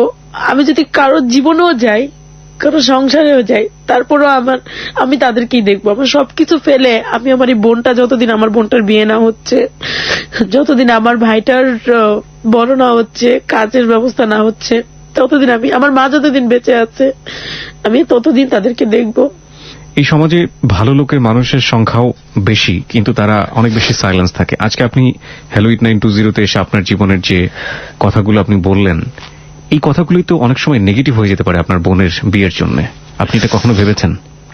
নেগেটিভ হবে না, কারণ হচ্ছে কি, যে আমার হতে পারে, কার ভাগ্যে ভাইয়া কি আছে আমি কিন্তু জানি না, কিন্তু তারপরও যদি কোনো ভালো মানুষ এই পৃথিবীতে থেকে থাকে, আমার বোনকে বিয়ে করবে। আমার বোনের এখন আমি বিয়ে দেব না। আরো সে এখন ম্যাট্রিক পরীক্ষা দিচ্ছে, সে আরো লেখাপড়া করবে। আমার স্বপ্ন আছে আমার বোনটাকে আমি লেখাপড়া করাবো। আমি জানি একদিন আমার পাশে কেউ থাকবে না, ভাই বোন সবাই আমার সাথে প্রতারণা করবে, কিন্তু কেউ বলুক না বলুক, এতটুকু তাদের মনে থাকবে যে আমার বোন একদিন আমাদেরকে লেখাপড়া করাইছে। আমার বাবা 3.5 লক্ষ টাকা দেনা ছিল, আমি তা দিছি। আমি আমার দোকানটা আমি লোন উঠায় করছি, 40,000 টাকা লোন উঠাইছি। আমার ফ্রেন্ড আমাকে 20,000 টাকা দিচ্ছে, তারপরে তো প্রতি সপ্তাহে খরচ দিচ্ছে, আমার বেতনের টাকা আছে। আমি সবকিছু মিলে আমি আমার দোকানটা দিচ্ছি। অনেক স্বপ্ন ছিল আমি দোকানটা বড় করবো, কিন্তু আমার বাবা আমাকে সেই স্বপ্নটা তো পূরণ করতে দেয়নি। সে আমাকে তো ডাইরেক্ট বলছে যে এই দোকান তার, আমার না। আমি বলেছিলাম যে অনেক দুর্বল হয়ে গেছে আসলে গল্প শুনতে শুনতে। কি শিখবো জীবনের গল্প থেকে, আজকের এই জীবনের গল্প থেকে, এবং সেই জন্য আমাদেরকে এ পর্যন্ত শুনতে হয়েছে। তার বাবা কি ভূমিকা পালন করেছে, চারপাশের পরিবেশ কি ভূমিকা পালন করেছে, তার পরিবার কি ভূমিকা পালন করেছে, এগুলো নিয়ে আমরা প্রশ্ন করি না, নাই বা করি, ঠিক আছে, এগুলো নিয়ে আমরা আলোচনার জায়গাতে নাই বা গেলাম। ওর একটা ভূমিকা আজকে আমাদেরকে অনেক কিছু শিখিয়েছে, সেটাকে আমি একটা প্রশ্নের মাধ্যমে ক্লিয়ার করে দিচ্ছি আপনাকে। আচ্ছা, আপনার প্রতি এত খারাপ আচরণ করলো, এত খারাপ আচরণ করলো, আপনি একের পর এক কষ্ট পাচ্ছেন, আগুনে পুড়ছেন, তারপর আপনি কেন মনে করেন যে আপনার বাবা বা আপনার ফ্যামিলিকে আপনি এত কষ্ট করে হলো, এত স্যাক্রিফাইস করে হলো আপনার দেখা উচিত? কারণ হচ্ছে যে আমার বাবা এখন আর জুয়া খেলে না। আমি যদি ওদেরকে না দেখি, আমার বাবা কি করবে আমি সেটা বলবো না, সে কি করতে পারে সেটাও আমি বলবো না। কিন্তু আমার মা হয়তোবা এই বয়সে সে হয়তোবা বিভিন্ন কারখানায় কাজ করতে নেমে যাবে।